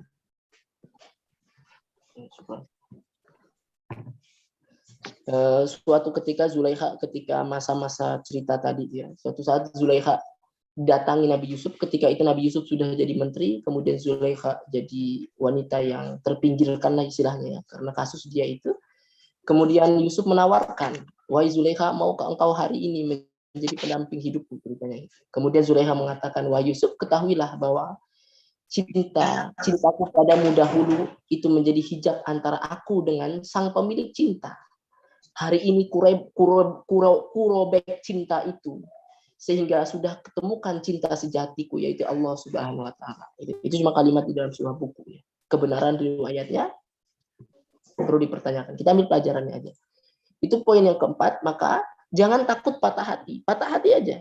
Ya, nggak apa-apa. Itu tidak lebih mengerikan daripada kehilangan cinta Allah Subhanahu wa taala. Ya, kalau kita patah hati karena Allah Subhanahu wa taala, percayalah Allah akan datangkan cinta sejati yang lebih baik dari Allah Subhanahu wa taala. Ya. Yang kelima, poin selanjutnya, kesalahan ketika seseorang jatuh cinta itu adalah menganggap sepele aturan Allah. Urutannya kan tadi. Dia mengungkapkan cinta, lama-lama berani chattingan, interaksi lebih jauh, kemudian sudah terlalu jauh dia mencari pembenaran untuk hubungan itu. Setelah mencari pembenaran, kadang dia sadar sesekali tapi dia sudah terlanjur takut patah hati. Akhirnya apa?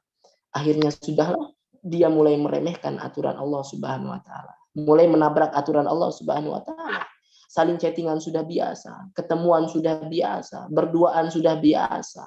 Makanya cinta yang salah itu seperti pusaran air yang awalnya kecil. Atau pusaran air yang di lautan. Kita coba ke pinggirnya, pengen lihat doang. Lama-lama kita masuk ke dalamnya. Semakin dalam, semakin susah kita untuk keluar. Bahkan puncaknya kita mulai berani mengharamkan apa yang Allah halalkan dan menghalalkan apa yang Allah haramkan. Ya, saya ingin mengambil faedah dari surah At-Tahrim. Makanya tadi saya suruh baca Lutfi. Qori itu baca surah At-Tahrim. Nabi itu pernah ditegur sama Allah Subhanahu wa taala. Kasusnya adalah lima tuharrimu ma ahallallahu laka. Kenapa engkau mengharamkan sesuatu yang Allah halalkan? Coba Nabi yang ditegur. Karena di asbabun nuzul dijelaskan bahwa suatu saat gilirannya Hafsah. Nabi ini gilirannya berada di rumah Hafsah. Tetapi karena suatu keperluan Hafsah pergi. Begitu sampai di rumahnya ternyata Nabi sudah ada di dalam bersama budaknya Nabi, perempuan Maria Al-Qibtiyah, salah satu istri Nabi juga. Hafsah itu cemburu, nggak suka karena ini jatahnya Hafsah, tetapi Nabi bersama dengan istri yang lain di rumahnya Hafsah lagi. Sebagai istri, sebagai wanita wajar dia cemburu. Tapi Nabi karena ingin istrinya itu ridho, istrinya itu nggak marah, Hafsah itu nggak sampai terbakar api cemburu. Maka Nabi mengatakan, wahai Hafsah, sejak saat ini aku haramkan Maryam itu budaknya Nabi bagi diri supaya engkau ridho, supaya engkau tidak marah, supaya engkau bahagia. Dan Allah Subhanahu wa taala tegur itu, wahai Nabi, ya ayuhan Nabi, lima tuharrimu ma ahallallahu laka tabtaghi mardhata azwaj. Kenapa engkau mengharamkan apa yang Allah Subhanahu wa taala halalkan hanya karena ingin mencari ridho dari istrimu? Coba ini levelnya istri loh. Maksudnya boleh gitu loh. Istri itu kan halal. Nah, hari ini kadang kita sudah terlanjur takut patah hati, kita nggak ingin dia marah. Kita ingin dia ridho sampai-sampai kita menghalalkan apa yang Allah Subhanahu wa taala haramkan. Allah haramkan pacaran, kita pacaran. Supaya apa? Supaya dia senang. Karena kalau putus dari dia atau pergi jauh dari dia ngambek, dia marah gitu ya. Kita nggak siap, yang seperti itu kita nggak siap. Ya. Hari ini kita sudah mulai menganggap sepele aturan Allah Subhanahu wa taala hanya karena cinta tadi. Ya. Makanya hati-hati. Ya, hati-hati. Lima tuharrimu, maka ayat ini hari ini pantas untuk kita. Kenapa kita menghalalkan apa yang Allah haramkan dan mengharamkan apa yang Allah halalkan? Nabi saja ditegur oleh Allah Subhanahu wa taala. Jadi poin yang kelima itu tadi banyak yang nanya, poin kelima apa? Poin kelima itu kesalahannya adalah mulai menganggap sepele aturan. Jadi hari ini kita tahu aturan Allah Subhanahu wa taala, maka jujurlah pada diri kita. Yang benar harus kita katakan benar, yang salah harus kita katakan salah, yang nggak boleh harus kita tinggalkan. Ya, kita cari apa yang Allah Subhanahu wa taala inginkan. Ya, hari ini cintanya itu tentang bagaimana kita mencintai Allah Subhanahu wa taala, gitu ya. Yang keenam, kesalahan selanjutnya adalah memiliki keraguan tentang takdir jodoh. Ya. Memiliki keraguan tentang takdir jodoh. Ini kesalahan yang paling besar. Nah, intinya di sini, gitu ya. Kenapa sih orang itu kalau sudah jatuh cinta, sudah mengungkapkan cinta, kemudian dia mulai pacaran, dia mulai dekat, dia nggak berani tinggalkan dia nggak berani patah hati. Kenapa? Ya karena dia mulai ragu sama takdir Allah Subhanahu wa taala. Saya pernah juga ditanya sama orang atau diskusi sama orang, kamu kenapa nggak tinggalkan dia? Kamu tahu kan itu salah. Kata dia kayak gitu. Gimana ya Ustaz ya? Ada rasa takut kayak misalnya kalau saya pergi itu takut dia diambil orang gitu. Nah, itulah tanda bahwa kita mulai meragukan takdir Allah Subhanahu wa taala. Padahal kata Allah, wa min kulli syai'in khalaqna zawjaini la'allakum tadhakkarun. Setiap sesuatu sudah kami ciptakan berpasang-pasangan supaya kalian berpikir, supaya kalian ambil pelajaran. Sudah ada pasangannya. Kita semua itu sudah ada pasangannya. Nggak boleh ragu sama takdir Allah Subhanahu wa taala. Sekuat apapun kita menggenggam dia, kalau dia bukan jodoh pasti akan lepas. Ya. Tetapi kita lepaskan dia karena ingin taat sama Allah Subhanahu wa taala. Kalau dia jodoh, maka dia akan datang. Percaya nggak kalian? Sejauh apapun kalian terpisah, satu di barat, satu timur, kalau jodoh akan bertemu. Saya orang Kalimantan Barat, jodoh saya orang Sukabumi. Siapa yang kira bakal ketemu? Waktu saya kecil nggak pernah ngira bakal ke Sukabumi. Itulah jodoh. Sehebat apapun engkau memperjuangkan dia, kalau dia adalah jodoh orang lain, kamu bisa apa? Itulah. Ya. Mau sehebat apapun engkau perjuangkan dia, kalau takdirnya jodoh orang lain, kamu bisa apa? Ya, nggak bisa melawan takdir Allah Subhanahu wa taala. Sebaliknya, sehebat apapun orang lain memperjuangkan dia, kalau dia jodoh kamu akan datang kepadamu. Gitu loh. Jadi nggak usah takut, jodoh mah urusan Allah Subhanahu wa taala. Di hadis arba'in nomor 4 tuh. Sudah ditentukan bikat rizqihi wa ajalihi wa amalihi. Semuanya sudah ditentukan. Wa syaqiyun aw sa'idun. Ya. Jadi wa min kulli syai'in khalaqna zawjaini la'allakum tadhakkarun. Saya pengen ceritain dikit nih. Udah malam, semoga nggak ngantuk. Di tahun saya bilang tadi, di tahun 2018 itu hari patah hati saya. Karena saya ingin menikahi seorang wanita tapi ditolak. Oke, patah hati. Tapi Allah memberikan pelajaran yang besar tentang jodoh. Bahwa saya nggak boleh ragu tentang jodoh. Karena jodoh itu, mau kalian terpisah sangat jauh pun, kalau dia jodoh pasti akan kembali. Maka saya lupakan dia. Saya fokus memperbaiki diri. Taat sama Allah Subhanahu wa taala, nggak mau interaksi sama akhwat. Ya Allah, komitmen saya pengen lebih dekat kepadamu, gitu ya. Saya nggak mau mikirin dia. Tahun 2019 saya menikah dengan wanita tersebut. Ya, ceritanya panjang. Jadi itulah jodoh. Coba bayangkan. Ya, coba bayangkan. Saya pernah ditolak dia, tapi saya berusaha percaya sama takdir Allah Subhanahu wa taala. Kalau jodoh pasti datang. Fokus saja taat sama Allah Subhanahu wa taala. Yang belum ditentukan itu ketaatan kita, apakah kita jadi orang taat atau maksiat, itu yang harus kita perjuangkan. Taat saja sama Allah Subhanahu wa taala. Jodoh itu sudah diatur sama Allah Subhanahu wa taala. Dan Allah datangkan jodoh. Hari itulah saya paham tentang jodoh, ya Allah. Ternyata seperti inilah jodoh. Dulu pas saya kejar-kejar saya nggak dapat. Pas saya taat kepada engkau datangkan dia. Jadi yang menggerakkan jodoh itu Allah, bukan perjuangan kalian. Apalagi sampai melanggar aturan Allah Subhanahu wa taala. Ada ikhtiarnya, memang ada, ya, tapi nggak harus melanggar aturan Allah Subhanahu wa taala.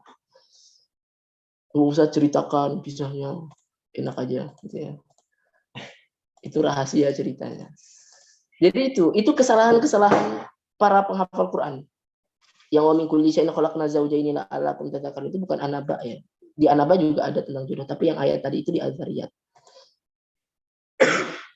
Sekarang solusinya gimana? Ya, solusinya gimana? Yang pertama, karena tadi tahu kan kesalahannya, maka yang pertama adalah jangan membuka pintu setan sedikit pun. Tadi pintu-pintunya apa aja? Pintu setan sedikit pun. Jangan buka pintu setan sedikit pun. Ternyata mau ngecas. Ini soalnya habis baterai. Jangan mulai chattingan sama akhwat, jangan membalas DM, jangan membalas chat, ya, karena itulah pintu setan. Jangan mengungkapkan perasaan, itu pintu-pintu setan yang pertama tadi, ya. Ya, jangan pernah. Kalau kalian merasa jatuh cinta sama seseorang, maka simpanlah cinta itu. Pada saat yang tepat silahkan disampaikan. Tapi kalau kalian sudah siap untuk tahap selanjutnya, siap untuk menikah. Tapi kalau belum siap, nggak usah sampaikan sekarang. Biar apa coba? Supaya dibalas cintanya. Kan Ana udah bilang dari tadi, cinta sejati itu tidak menuntut balasan. Cinta sejati itu menginginkan dia bahagia walaupun bukan dengan Anda. Ya, walaupun bukan dengan kalian. Itu kalau kalian benar cinta, maka simpanlah cinta itu, sampaikan sama Allah boleh. Doa sama Allah Subhanahu wa taala. Ya. Jadi jangan buka pintu apapun. Jangan ada interaksi ikhtilat, campur baur pria dan wanita. Pria dan wanita hendaknya terpisah. Ya, kayak di grup juga nanti bakal dipisah. Kemarin memang ada kesalahannya di grup Qadimul Quran itu, ada kesalahan dan saya pengen nanti semuanya dipisah karena memang ini pintu yang besar, gitu ya. Kemarin itu memang pas pendaftaran lupa menyertakan harus ada sebutan ikhwan akhwat, akhirnya susah memisahkannya. Ya, nanti insya Allah akan dipisahkan. Jadi jangan buka pintu apapun. Yang kedua, berpegang teguh pada aturan syariat Allah Subhanahu wa taala. Ya, berpegang teguh pada aturan Allah Subhanahu wa taala. Kalau Allah bilang jangan. Kalau Allah bilang boleh, baru. Kalau Allah bilang jangan lakukan ini, maka jangan lakukan itu. Berpegang teguh, wa'tasimu bihablillah. Wa'tasimu bihablillah. Pegang teguhlah itu dengan tali Allah Subhanahu wa taala. Berpegang teguhlah kalian pada tali Allah, bihablillah. Ya. Bihablillah itu dalam satu tafsir dikatakan Al-Qur'an. Intinya syariat Allah Subhanahu wa taala. Jadi pegang teguh. Makanya banyak belajar, cari ilmu. Yang ketiga, yakin dengan konsep jodoh. Yakin dengan konsep jodoh. Ya, yakin. Seperti yang Ana katakan tadi, jodoh itu mau sekuat apapun kalian genggam dia, kalian pegang dia, kalau bukan jodoh kalian dia akan lepas. Ya. Tapi kalian lepaskan dia karena kalian ingin taat kepada Allah Subhanahu wa taala. Kalau itu jodoh kalian, datang itu jodoh. Siapa yang datangkan? Allah Subhanahu wa taala. Allah yang datangkan jodoh itu. Yang penting kalian kejar sang pemilik cintanya, Allah Subhanahu wa taala. Yang keempat, ini nggak lama nanti silakan di sesi tanya jawab aja, kayaknya banyak banget nih yang nanya. Percayalah bahwa yang tadi ya, yakin dengan konsep jodoh. Wa min kulli syai'in khalaqna zawjayn la'allakum tadhakkarun. Yang satu, jangan membuka pintu setan. Yang kedua, berpegang teguh pada aturan syariat. Yang ketiga, yakin dengan konsep jodoh. Yang keempat, percayalah bahwa yang baik hanya akan bertemu dengan yang baik. Al-khabithatu lil-khabithina wal-khabithuna lil-khabithat wat-thayyibatu lit-thayyibina wat-thayyibuna lit-thayyibat. Kita pasti ingin bertemu dengan wanita yang baik. Yang wanita ingin bertemu dengan ikhwan yang baik. Gitu. Dan percayalah yang baik hanya akan bertemu dengan yang baik. Yang pacaran akan bertemu dengan yang pacaran. Ya pasti kan dia pacaran ketemu. Gitu. Ya, jadi kalau kita ingin mendapatkan sesuatu yang baik, maka perbaiki kualitas diri kita sendiri. Maka jodoh itu cerminan diri Anda. Kan gitu kan kata orang. Jodoh itu cerminan diri kalian sendiri. Kalian menghadapkan ke cermin seperti apa perilaku kalian. Seperti itulah jodohnya. Emangnya kalian mau kalau kalian mendapatkan jodoh yang buaya gitu? Karena kalian sendiri buaya. Semua ukti disalamin. Assalamualaikum ukti, assalamualaikum ukti. Gitu. Nunggu dijawabin. Nanti jodohnya seperti itu. Ya, karena yang baik ketemu dengan yang baik. Yang buaya ketemu dengan buaya betina. Gitu. Jadi buaya ketemu buaya. Yang kelima, nggak ada. Yang kelima ternyata sampai 4 doang nulis poin. Intinya itu tadi ya. Sekarang kita sebagai penghafal Quran yang jatuh cinta, mohon ini fitnah yang besar. Karena hari ini fitnah ini sudah masuk dalam ranah penghafal Quran. Kalau fitnah itu masuk ke dalam ranah penghafal Quran, itu artinya sudah besar. Soalnya penghafal Quran itu mestinya menjadi level yang paling tinggi di antara manusia yang lain. Tapi kalau dia saja sudah berfitnah, maka ini berarti fitnah yang sangat besar. Stay with Quran. Stay with Quran. Kita jaga diri kita bersama Quran. Ya, jadi stay with Quran karena stay with her tidak ada kepastian. Tetap bersama Al-Quran karena bersama dia nggak ada kepastian. Tapi Al-Quran itu yang akan memberikan kepastian itu. Jadi bahagia, pasti sukses, pasti selamat. Terakhir sebelum masuk tanya jawab ada satu kisah yang itu stay with Quran tuh ada di stay with Quran karena stay dengan dia nggak ada kepastian. Ada satu kisah yang saya pernah baca, walaupun riwayatnya nanti ada yang dikomplain oleh para ulama, tapi kita ambil hikmah saja. Namanya Abdah bin Abdurrahim, seorang penghafal Quran. Ya, masanya nggak jauh dari masa para sahabat dalam satu kisah. Keimanannya tidak pernah diragukan. Dia penghafal Quran, keimanannya tidak pernah diragukan. Bahkan dia berjihad di jalan Allah Subhanahu wa taala. Coba, ini salah satu golongan harusnya menjadi golongan yang mulia, para penghafal Quran. Nah, suatu saat kaum muslimin sedang mengepung kampung Romawi. Tiba-tiba mata Abdah ini, tadi nama orang tadi, tertuju pada seorang wanita Romawi di dalam benteng. Karena dia melihat kecantikan wanita Romawi tersebut, dia terpesona. Dia pengen mendapatkan wanita tersebut. Ya, berarti cinta. Ya, ini mulai fitnah cinta. Kemudian Abdah itu bertanya, wahai Adinda, wahai ukhti, bagaimana caranya agar aku bisa sampai ke pangkuanmu? Atau bagaimana caranya agar aku bisa mendapatkan engkau? Kemudian wanita itu menjawab, wahai Kanda, wahai akhi, masuklah agama Nasrani, maka aku jadi milikmu. Kata dia seperti itu. Itu fitnah wanita.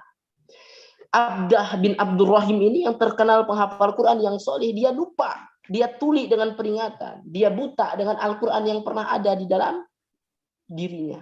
Ya, kenapa? Karena pesona wanita tadi. Ya berarti ini fitnah karena cinta. Akhirnya apa? Dia masuk Nasrani hanya demi mendapatkan wanita tersebut. Ya. Hingga dikisahkan bahwa saat dia dibujuk lagi kepada keimanan, wahai Abdah, bukankah engkau penghafal Quran? Ya, kenapa engkau bisa masuk Nasrani? Kemana Quran yang ada di dalam dadamu itu? Kata dia, sesungguhnya aku telah lupa isi Al-Quran. Hanya ada 2 ayat yang tersisa. Rubama yawaddul ladzina kafaru law kanu muslimin dzarhum ya'kulu wa yatamatta'u wa yulhihimul amalu fasawfa ya'lamun. Cuma itu yang tersisa. Yang kalimatnya, ayatnya itu seolah-olah menjadi hujah bagi dirinya.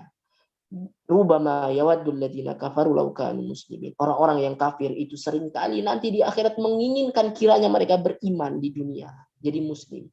Darhum ya'kulu wa yatamatta'u, kata Allah, biarkan mereka bersenang-senang dilalaikan oleh angan-angan kosong, maka kelak mereka akan mengetahui akibat perbuatan mereka. Ya. Ini kisah kita harus ambil pelajaran karena dalam kisah ini dia penghafal Quran. Tetapi pesona wanita karena dia jatuh cinta, maka cinta itu sudah merenggut Al-Quran di dalam dirinya. Ya, hati-hati. Kita sebagai penghafal Quran jangan pernah merasa aman dari fitnah Allah Subhanahu, bukan fitnah Allah, fitnah jatuh cinta ini. Ya, jangan pernah merasa aman. Berlindung kepada Allah Subhanahu wa taala. Berlindung kepada Allah Subhanahu wa taala. Kita pegang syariat Allah Subhanahu wa taala baik-baik. Hari ini ikut kajian, besok patah hati. Enggak apa-apa. Gitu ya. Harus siap patah hati. Ukti, maaf, kita udahan, gitu ya. Atau jangan bilang apa-apa, udahan aja. Ya, jangan takut patah hati karena patah hati demi Allah Subhanahu wa taala. Untuk Allah Subhanahu wa taala pasti akan diganti dengan kebahagiaan yang besar. Memang berat.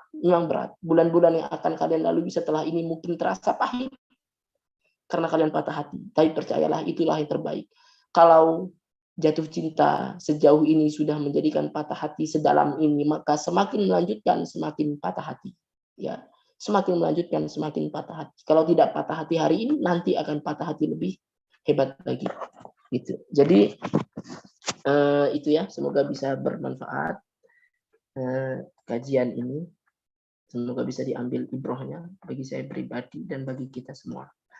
Silakan saya kembalikan ke moderator karena mungkin ada sesi tanya jawab.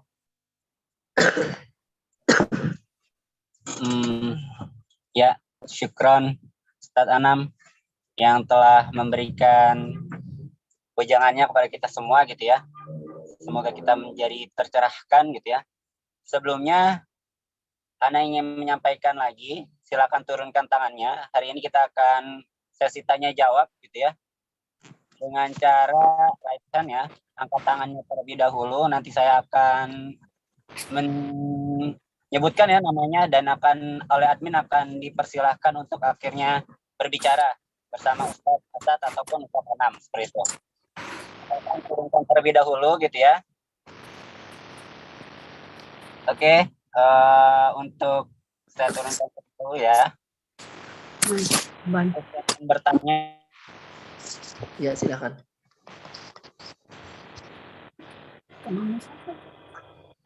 Ya, untuk yang ingin bertanya silakan angkat tangannya. Oke. Untuk hari ini kita akan ada sisa 3 sesi tanya jawab seperti itu. Yang pertama itu Abdurrahman gitu ya. Akan di-unmute oleh admin dari Atartil. Kepada Abdurrahman dipersilahkan dan tolong nyalakan kameranya seperti itu. Dan yang lainnya ditutup dulu ya suaranya. Silakan Abdurrahman. Ini mati saya. Ya, Abdurrahman ingin bertanya kepada siapa?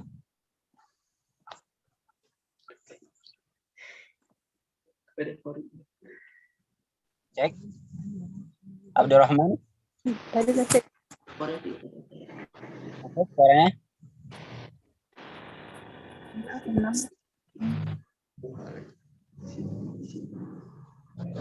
Kepada Bapak Abdurrahman.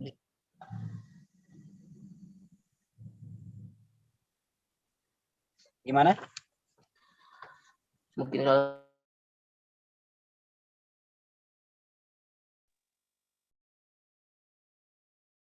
untuk Ahwat sebentar ya. Akan disebutkan, silakan nanti bertanya boleh lewat chat. Nggak ada orangnya kayaknya ya. Oke, kita akan pilih lagi gitu ya yang akan bertanya. Kira-kira yang raise hand silakan angkat tangan seperti itu. Saya turunin semua terlebih dahulu ya. Ya. Silakan yang raise hand.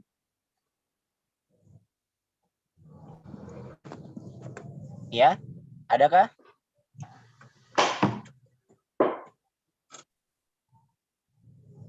Gimana Ustazah? Apakah ada yang ingin... Muslim.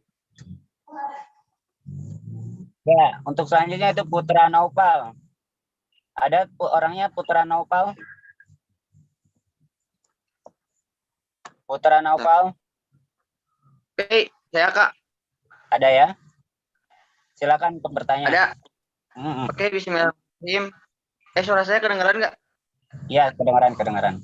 Mantap. Oke, bismillahirrahmanirrahim. Assalamualaikum warahmatullahi wabarakatuh. Waalaikumsalam warahmatullahi wabarakatuh. Ya. Jadi kan gini Ustaz dan AA, kan saya punya teman. Beliau alhamdulillah udah khatam 30 juz.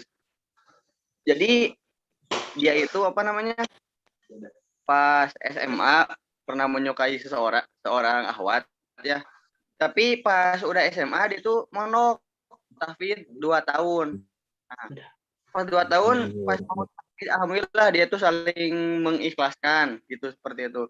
Tapi pas udah kembali apa pulang mondoknya itu kan ketemu mulu jadi sering kepikiran si ahwatnya karena mungkin dia sekarang kuliahnya agak umum ya mungkin Ustaz terbawa arus di kuliah umum jadi dia ya mungkin kalau kata orang Sunda itu imannya lagi coplok ya atau imannya lagi apa ya lagi turun lah itu ya sering chatan dan yang lebih jauhnya lagi dia itu malah Ustaz datang sampai ke orang tuanya seperti itu. Jadi kalau bahasa anak sekarang mah itu jatuhnya udah komitmen ngobrol-ngobrol sama orang tuanya, siapnya seperti apa, siapnya gimana. Nah, pas udah diobrolin itu udah ngobrol gitu. Langsung pertanyaannya aja kayaknya. Iya, sorry Tat, maaf. Nah, jadi gimana Ustaz itu udah terlanjur bilang ke orang tuanya sekitar 2-3 tahun gitu Ustaz. Tapi iya udah terlanjur gitulah. Ya Ustaz.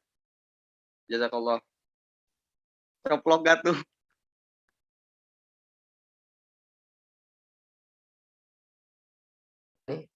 Gimana moderator dijawab apa gimana?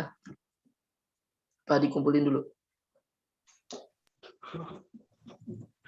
Iya, silakan dijawab Ustaz. Sinyal ini. Silakan dijawab. Gimana ini? Ada Bertanya saya. anak nggak lagi? Mungkin Ustaz Ana boleh jawab yang sudah berpengalaman. Silakan untuk Ustaz Ana menjawab pertanyaan yang berpengalamannya. Tafadhol. Ya, coba jawab ya dari poin yang bisa Ana ambil. Kalau ramai coplok di sini. Jadi itu ya intinya itu saling komitmen kayak yang tadi dibahas ya. Kita nggak pacaran kok, kita saling komitmen gitu. Ya memang kalau memang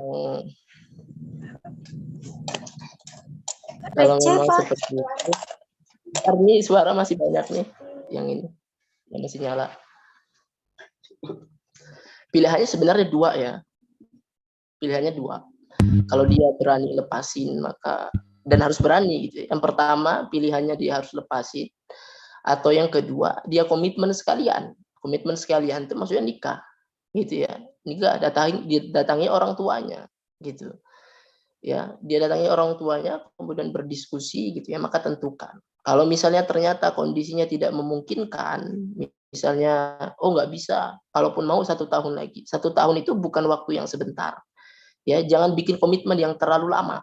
Ya, kalau misalnya 2 bulan ya nggak apa-apa lah, itu kan jarak hitbah ke pernikahan memang wajar lah segitu. Tapi kalau 1 tahun sih menurut saya lebih baik dilepaskan dulu saja. Ya, lebih baik dilepaskan dulu dan fokus saja.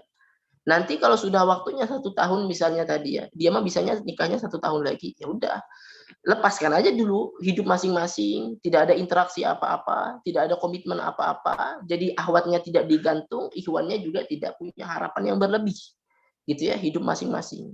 Nanti pada waktunya bisa 1 tahun ternyata dia belum dilamar oleh orang lain, belum ada ikatan apa-apa, silakan datang lagi kayak gitu. Lebih aman seperti itu, supaya terbebas dari masalah ikhtilat, campur baur, chatting, gitu ya. Jadi seperti itu. Jadi,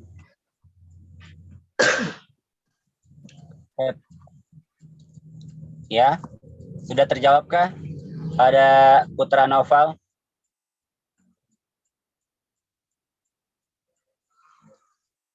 Oke ya, selanjutnya pertanyaan kedua, silakan turunkan terlebih dahulu tangannya gitu ya.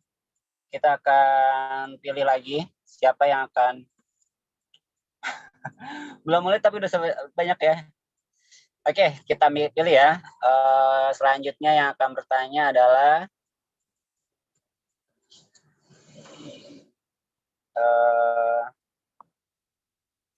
selanjutnya yang bertanya dipersiapkan ya, yaitu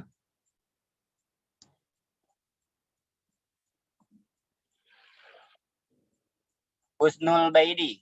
Ada Husnul Baidi? Saya Kak. Ada Ustaz. Siap ya? Siap Ustaz. Tafadhol untuk akhirnya bertanya kepada pembicara. Baik Ustaz. Bismillahirrahmanirrahim. Assalamualaikum warahmatullahi wabarakatuh. Waalaikumsalam. Waalaikumsalam warahmatullahi. Ustaz, jadi begini Ustaz. Intinya pertanyaan saya gini. Bagaimana cara kita udah telanjur nih dalam terjerumus kemaksiatan Ustaz? Dan bagaimana caranya agar kembali ke jalan yang benar lagi Ustaz? Sekian, wassalamualaikum warahmatullahi wabarakatuh.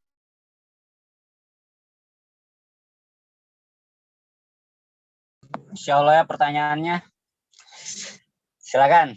Adakah Ustadz Asad ataupun Ustadz Anam yang ingin menjawab? Afan tadi boleh diulang pertanyaannya? Afan. Silakan. Har. Buka deh, Mina. Afan boleh diulang pertanyaannya, Afan? Pertanyaannya bagaimana nih kalau misalnya kita tuh sudah terjerumus? Sudah telanjur dalam melakukan Hmm. kemaksiatan Ustaz, dan bagaimana Ya simpelnya kalau udah terlanjur, ya sebentar. Intinya gini, kalau kita udah terlanjur dalam maksiat, ya dan kita tahu itu salah, maka tinggalkan dari sekarang. Nah, ini paling pentingnya. Karena kalau kita tahu, tapi kita masih melakukan maksiatnya, maka boleh jadi itu dosanya double, dosanya lebih banyak di mata Allah Subhanahu wa taala. Maka kalau kita udah tahu, udah terlanjur melakukan maksiat itu, maka bertobatlah. Karena ingat, Allah Maha penerima taubat. Itu simpelnya.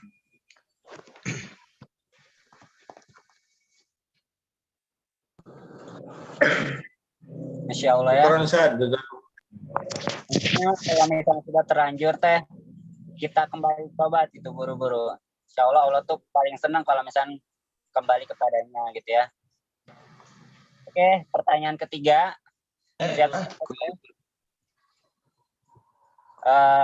Saya akan pilih. Oke, sabar. Silakan angkat tangannya. Saya Ustaz.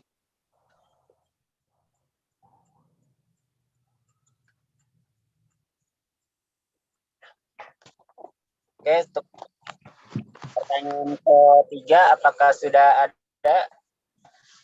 Saya Oke Ustaz. ya, nih pertanyaannya. Saya akan ke Aceh, Masya Allah. Saudara jauh kita ya dari Aceh, yaitu Haris Al-Harats Jawad. Apakah ada orangnya? Ada Ustaz. Masya Allah. Pakai logat Aceh nih ya. Tadi logat Sunda ya. Saya asli Padang sebenarnya, Ustaz. Maaf, Ustaz. Tapi sedang menetap di Aceh sebenarnya. Nah, siap. Tafadhol. Assalamualaikum warahmatullahi wabarakatuh. Waalaikumsalam. Ustadz sekalian, teman-teman sekalian. Jadi kita sebagai lelaki ya, kita ini masih jomblo cerita. Saya pribadi masih jomblo ceritanya. Terus kemudian posisinya kita seorang guru tahfiz, dan guru tahfiz tersebut mengajar di baik laki-laki maupun perempuan, dan itu terpisah waktunya. Kalau laki-laki waktu laki-laki dan perempuan waktu perempuan. Kira-kira bagaimana solusi terbaik, Ustaz? Sebenarnya saya udah mengajar selama hampir 4 tahun juga. Nah, tapi tetap masih saja terkadang terkendala dari segi terganggu fokus kita untuk murojaah juga, Ustaz. Itu bagaimana kira-kira solusinya, Ustaz, yang terbaik, dan ya untuk menjaga kita, tapi kan ini tanggung jawab kita mengajar juga. Nah, itu bagaimana kira-kira, Ustaz? Terima kasih, Ustaz. Assalamualaikum warahmatullahi wabarakatuh. Ya, saya jawab nih ya. Ya, Supaya bisa tetap semangat atau on the track gitu ya. Kalau konteksnya kita hari ini tentang jatuh cinta, menghafal Quran jatuh cinta, maka tadi ya di poin pertama itu supaya kita nggak terganggu, supaya tidak terdistraksi perjuangannya, maka jangan membuka pintu setan sedikit pun. Ya, kalau misalnya ini hubungannya interaksi dengan lawan jenis, maka saran saya tidak memfollow yang ahwat, blokir orang-orang yang mengganggu pikiran kita, gitu ya. Harus berani memblokir. Kok alay banget sampai segitunya? Emang harus seperti itu, gitu. Kalau itu yang mengganggu, yang harus seperti itu. Jadi semua hal yang mengganggu, yang bikin kita nggak fokus itu kan pasti ada sesuatu yang mengganggu. Itu harus dikorbanin.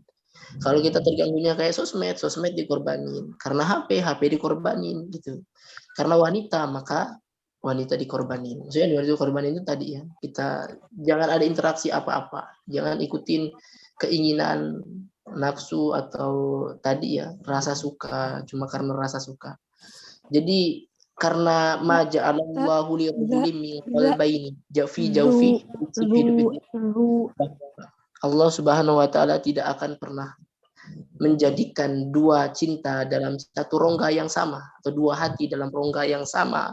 Maka ketika bertempur antara Al-Quran dan kecintaan terhadap yang lain, maka yang satu akan mengalahkan yang lainnya. Kalau Al-Quran kita kuat, maka dia akan mengalahkan maksiat kita. Tapi kalau maksiat itu atau kecintaan kita terhadap wanita yang kuat sampai melanggar aturan Allah misalnya, maka itu yang akan mengalahkan Al-Quran. Itu. Jadi hati-hati. Jadi tidak akan pernah berkumpul kebatilan dan kebenaran di dalam satu hati yang sama. Pasti yang satu akan mengalahkan yang lainnya. Jadi seperti itu. Jadi harus berani berkorban aja. Intinya seperti itu. Syukur ya, harus rela ya. Step selanjutnya yaitu ada request dari sekolah penghafal Quran dari Atartil ya. Ternyata keren nonton gitu ya kajiannya. Barakallahu fiik. Oke ya, siap ya untuk Atartil, adakah yang ditanyakan?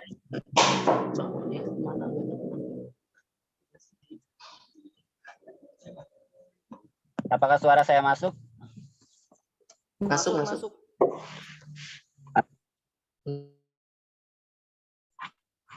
Ya, untuk Atartil silakan yang ingin bertanya.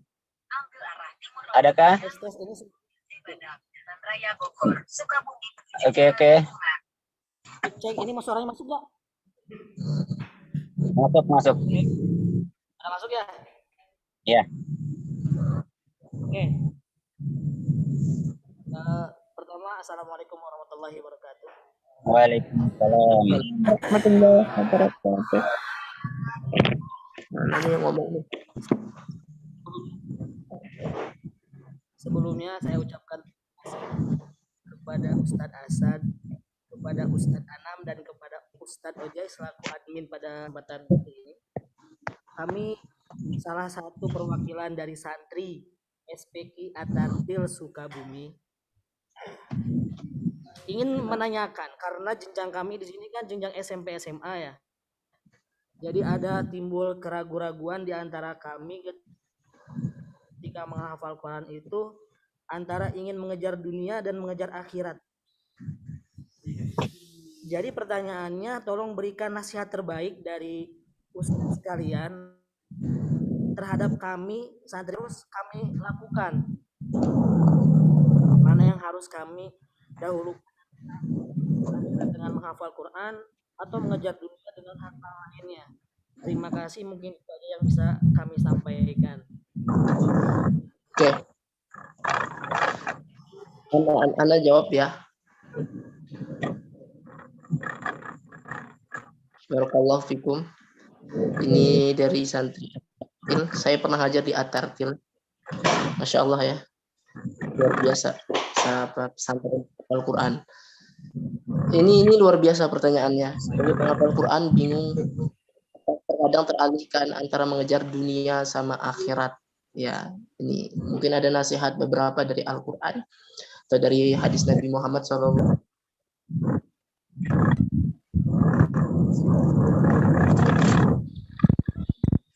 Jangan pernah takut kalau kita mengejar akhirat tidak dapat dunia. Karena siapa yang mengejar akhirat maka dia akan dapatkan akhirat berikut dunia. Tapi siapa yang mengejar dunia maka dia akan kehilangan akhirat dan belum tentu dapat dunia. Itu ya. Jadi kalau kita mengejar akhirat maka kita akan dapatkan akhirat berikut dunia. Sedangkan kalau kita mengejar dunia maka dunia belum tentu dapat, akhirat sudah pasti nggak dapat. Itu. Allah Subhanahu wa taala makanya berfirman, "Man kana yuridud dunya wa zinataha nuwaffi ilaihim a'malahum fiha wa hum fiha la yubkhasun." Siapa yang menghendaki kehidupan dunia dan perhiasannya semuanya, nuwaffi ilaihim a'malahum, maka kami sempurnakan bagi dia amal dia, wa hum la yubkhasun, enggak akan dirugikan. Enggak akan dikurangi sedikit pun. Tetapi masalahnya ulaikal ladzina laisa lahum fil akhirati illan nar. Tetapi mereka itulah orang-orang yang di akhirat enggak dapat apa-apa kecuali neraka, gitu. Kalau kita ngejar dunia memang dapat dunia, barangkali dapat. Ya, tapi barangkali juga tidak, gitu. Tetapi kalaupun dapat maka di akhirat enggak dapat jatah apa-apa lagi. Jadi alangkah ruginya kalau kita mengejar dunia. Jangan takut mengejar akhirat atau fokus pada perjuangan menghafal Quran, karena orang-orang yang disebutkan sama Al-Quran, man syaghalahul Quran wa dzikri am mas'alati a'taituhu afdalu ma u'tiya sa'irin. Siapa yang disibukkan sama Al-Quran dan zikir maka akan kami berikan dia sesuatu yang lebih baik daripada orang yang meminta. Itu. Jadi Allah Subhanahu wa taala akan penuhi seluruh permintaannya. Allah akan kabulkan setiap hajatnya. Dalam hadis yang lain Nabi Muhammad sampai mengatakan, "Mangkanatid dunya, mangkanatil akhirah hammuhu." Siapa yang dia jadikan Al-Qur'an itu sebagai tujuan utama, tujuan besarnya, maka ja'alallahu ghinahu fi qalbihi, maka Allah jadikan kekayaan di dalam dirinya.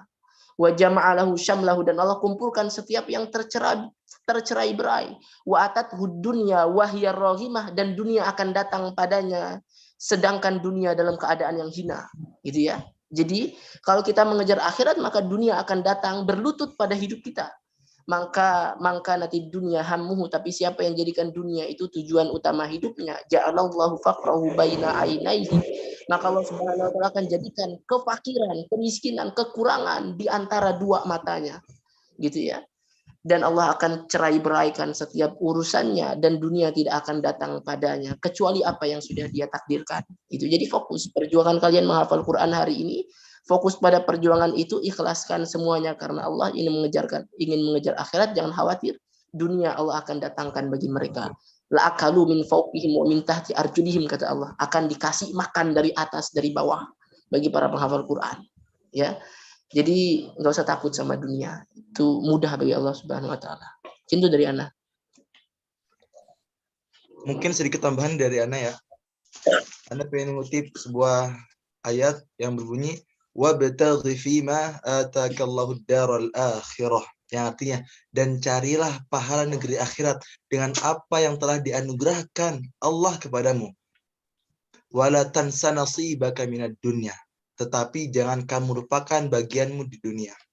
Nah, di ayat di atas sudah jelas bahwa kita harus senantiasa meluruskan niat kita mengejar yang namanya pahala akhirat. Maka dari itu pun kita menghafal Quran, luruskan niat kita karena Allah Subhanahu wa taala. Karena ingat bahwa Allah telah menyiapkan pahala yang begitu banyak, keutamaan yang begitu banyak di akhirat kelak. Maka ingat, ketika kita menghafal Quran, tujuan kita harus senantiasa menghafal Quran. Untuk menghafal Quran karena Allah Subhanahu wa taala. Jangan sampai kita menghafal Quran karena ingin dipuji-puji. Kita menghafal Quran karena ingin disanjung oleh orang lain. Karena sekarang banyak nih para santri yang mereka menghafal Quran yang mereka mempelajari Al-Quran, tapi sayangnya mereka menghafal Quran bukan karena Allah. Mereka menghafal Quran karena ingin disebut Al-Hafidh. Mereka ingin menghafal Quran karena ingin disebut Qari. Ingin dipuji-puji oleh orang lain. Nah, hati-hati, orang-orang seperti ini akan dilemparkan pertama kali ke neraka. Na'udzubillah min dzalik. Karena Rasulullah SAW pernah bersabda yang artinya, pada hari kiamat, Allah Subhanahu wa Ta'ala akan turun kepada hambanya untuk menetapkan keputusan di antara mereka. Dan orang yang paling pertama kali dipanggil oleh Allah adalah salah satunya para penghafal Quran. Lalu si penghafal Quran ini ditanya oleh Allah, wahai penghafal Quran, apa yang telah kamu lakukan di dunia ini? Lalu si penghafal Quran ini menjawab, ya Allah, aku telah membaca Al-Quran, aku telah menghafal Al-Quran, aku telah mempelajari Al-Quran pagi, siang, malam karenamu ya Allah. Tapi apa kata Allah? Kadzabta. Kamu berbohong. Kamu menghafal Quran, kamu mempelajari Al-Quran bukan karena aku, tapi karena ingin disebut Al-Hafidh, ingin disebut Qari, ingin dipuji-puji, karena ingin dapat tujuan duniawi. Maka orang-orang ini akan dilemparkan pertama kali ke neraka. Dan hadis ini sering Anda bahas di beberapa konten Ana di Instagram ataupun di beberapa kajian atau webinar Ana. Maka ingat, luruskan niat kita menghafal Quran karena Allah Subhanahu wa Ta'ala. Bahkan jangan sampai juga kita menghafal Quran untuk mendapatkan yang namanya wanita. Ya, ini kan ada orang menghafal Quran, dia menghafal Quran, dia mempelajari Al-Quran, tapi tujuannya untuk apa? Untuk mendapatkan jodoh, lawan jenis gitu kan. Dia karena dia punya hafalan, dia punya ilmu, dia dekati lawan jenis. Nah, ini orang-orang yang salah. Jangan sampai seperti ini. Maka nasihat anak, ingat, luruskan niat kita karena Allah Subhanahu wa Ta'ala. Karena kalau niat kita salah, maka bisa jadi kita dilemparkan pertama kali ke neraka. Na'udzubillah min dzalik. Mungkin itu saja yang bisa disampaikan. Wallahu a'lam bishawab. Masya Allah. Jazakallah khairan katsiran kepada Ustadz Asad dan Ustadz Anam gitu ya, yang sudah memberikan ujangan kepada kita untuk materi kali ini, ketika penghafal Quran jatuh cinta. Untuk itu, bagi para akhwat ataupun yang belum berkesempatan bertanya, silakan nanya via chat, lewat admin maupun lewat chat Zoom ini gitu ya. Insya Allah akan kami jawab gitu ya, lewat chat kalian seperti itu. Dan akan di-share via grup. Jadi teman-teman semua gitu ya, setelah ini dimohon untuk jangan tinggalkan grup Qadimul Quran, sahabat Qadimul Quran, karena akan ada agenda-agenda maupun kajian-kajian selanjutnya seperti itu ya. Ataupun nanti akan di-share link terkait perkumpulan pertanyaan teman-teman gitu ya, untuk kita jawab bagaimana sih selaku bersikap sebagai para penghafal Quran itu sendiri seperti itu. Maka dari itu, Ana rangkum untuk kesimpulan hari ini gitu ya. Cinta itu diperbolehkan teman-teman ya, karena cinta itu fitrah. Setiap manusia itu fitrah, dan juga anugerah juga yang diberikan oleh Allah kepada manusia itu sendiri gitu ya. Lalu apa sih yang harus kita lakukan ketika jatuh cinta gitu ya? Maka yang pertama adalah niatkan kita kepada Allah SWT. Yang kedua, tetap tundukkan pandangan ya. Ingat, tetap tundukkan pandangan. Yang ketiga, cintailah sekadarnya saja, jangan berlebihan. Yang keempat, jauhi zina. Zina itu bisa dari pembukaan ya, yang dikatakan Ustadz Anam seperti itu. Lewat chatting-chatting yang lawan jenis, berpacaran dan segala macam. Yang kelima, yaitu memperbaiki diri. Yang keenam, memperbanyak doa untuk akhirnya kita berlindung kepada Allah SWT. Dan ketujuh, kalau udah siap menikah gitu ya, jangan menunggu-nunggu seperti itu. Itu kesimpulan yang Ana catat hari ini gitu ya. Nanti akan di-share ke kesimpulan lainnya yang lebih lengkap via grup gitu. Dan Ana mau menyampaikan beberapa lagi gitu ya. Kita habis ini akan ada namanya kelas tahfiz atau murojaah seperti itu ya. Jadi teman-teman yang ingin belajar ataupun ingin belajar tahsin maupun ketika setoran belajar tahsin akan dikoreksi bacaannya, silakan mengikuti agenda-agenda kelas-kelas kita seperti ya. Ini kelas untuk semua juz gitu ya. Jadi teman-teman apabila mau menambah hafalan boleh gitu ya. Ataupun ingin mengulang hafalan kami lanjutkan, kami layani seperti itu. Ya, Qadimul Quran adalah pelayan Quran. Jadi kami di sini yaitu hanya untuk Al-Quran gitu, untuk Allah.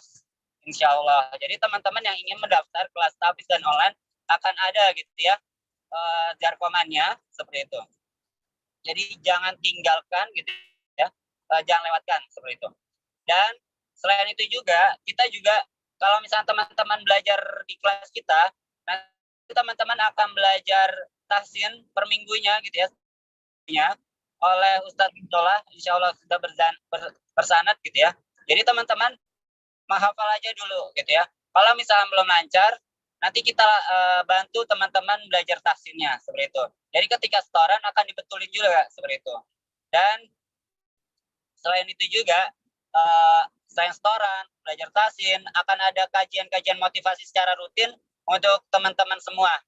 Jadi bakal semangat gitu ya, seperti itu. Itu agenda-agenda kita selanjutnya gitu. Tetap stay tune, jangan left dari grup kita dan tetap nanti info-info kami seperti itu ya. Dari kami gitu ya. Saya selaku MC mohon maaf kalau misalkan banyak kekurangan gitu ya, banyak kata-kata yang salah ataupun banyak kata-kata yang membuat teman-teman bingung gitu ya. Saya mohon maaf sebesar-besarnya karena banyaknya saran itu dari saya dan kebenaran itu hanya Allah SWT. Semoga teman-teman sehat semua, jaga kesehatannya, jaga jarak gitu ya, sesamanya gitu ya. Yang kita terkena yang namanya corona seperti ini gitu ya. Dan insya Allah habis ini kuat grupnya akan terpisah ya, seperti itu. Jadi tetap jangan tinggalkan terlebih dahulu karena Iwan akan di-share dan akan khusus Iwan seperti itu. Itu dari saya. Kita akhiri dengan hamdalah. Alhamdulillahirrabbilalamin. Alhamdulillahirrahmanirrahim. Alhamdulillah. Alhamdulillah. Terlebih dahulu karena Alhamdulillahirrahmanirrahim. seperti itu. Di sana ya. Oke, saya akhiri. Wassalamualaikum warahmatullahi wabarakatuh. Waalaikumsalam. Para ustaz sadayana atas segala materinya.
بالقرآن واجعله لنا إماما ونورا وهدى ورحمة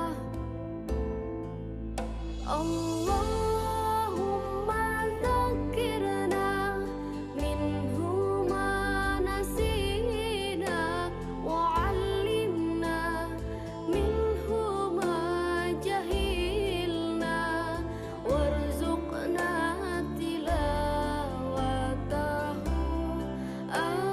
آناء الليل وأطراف النهار واجعله لنا حجة يا رب العالمين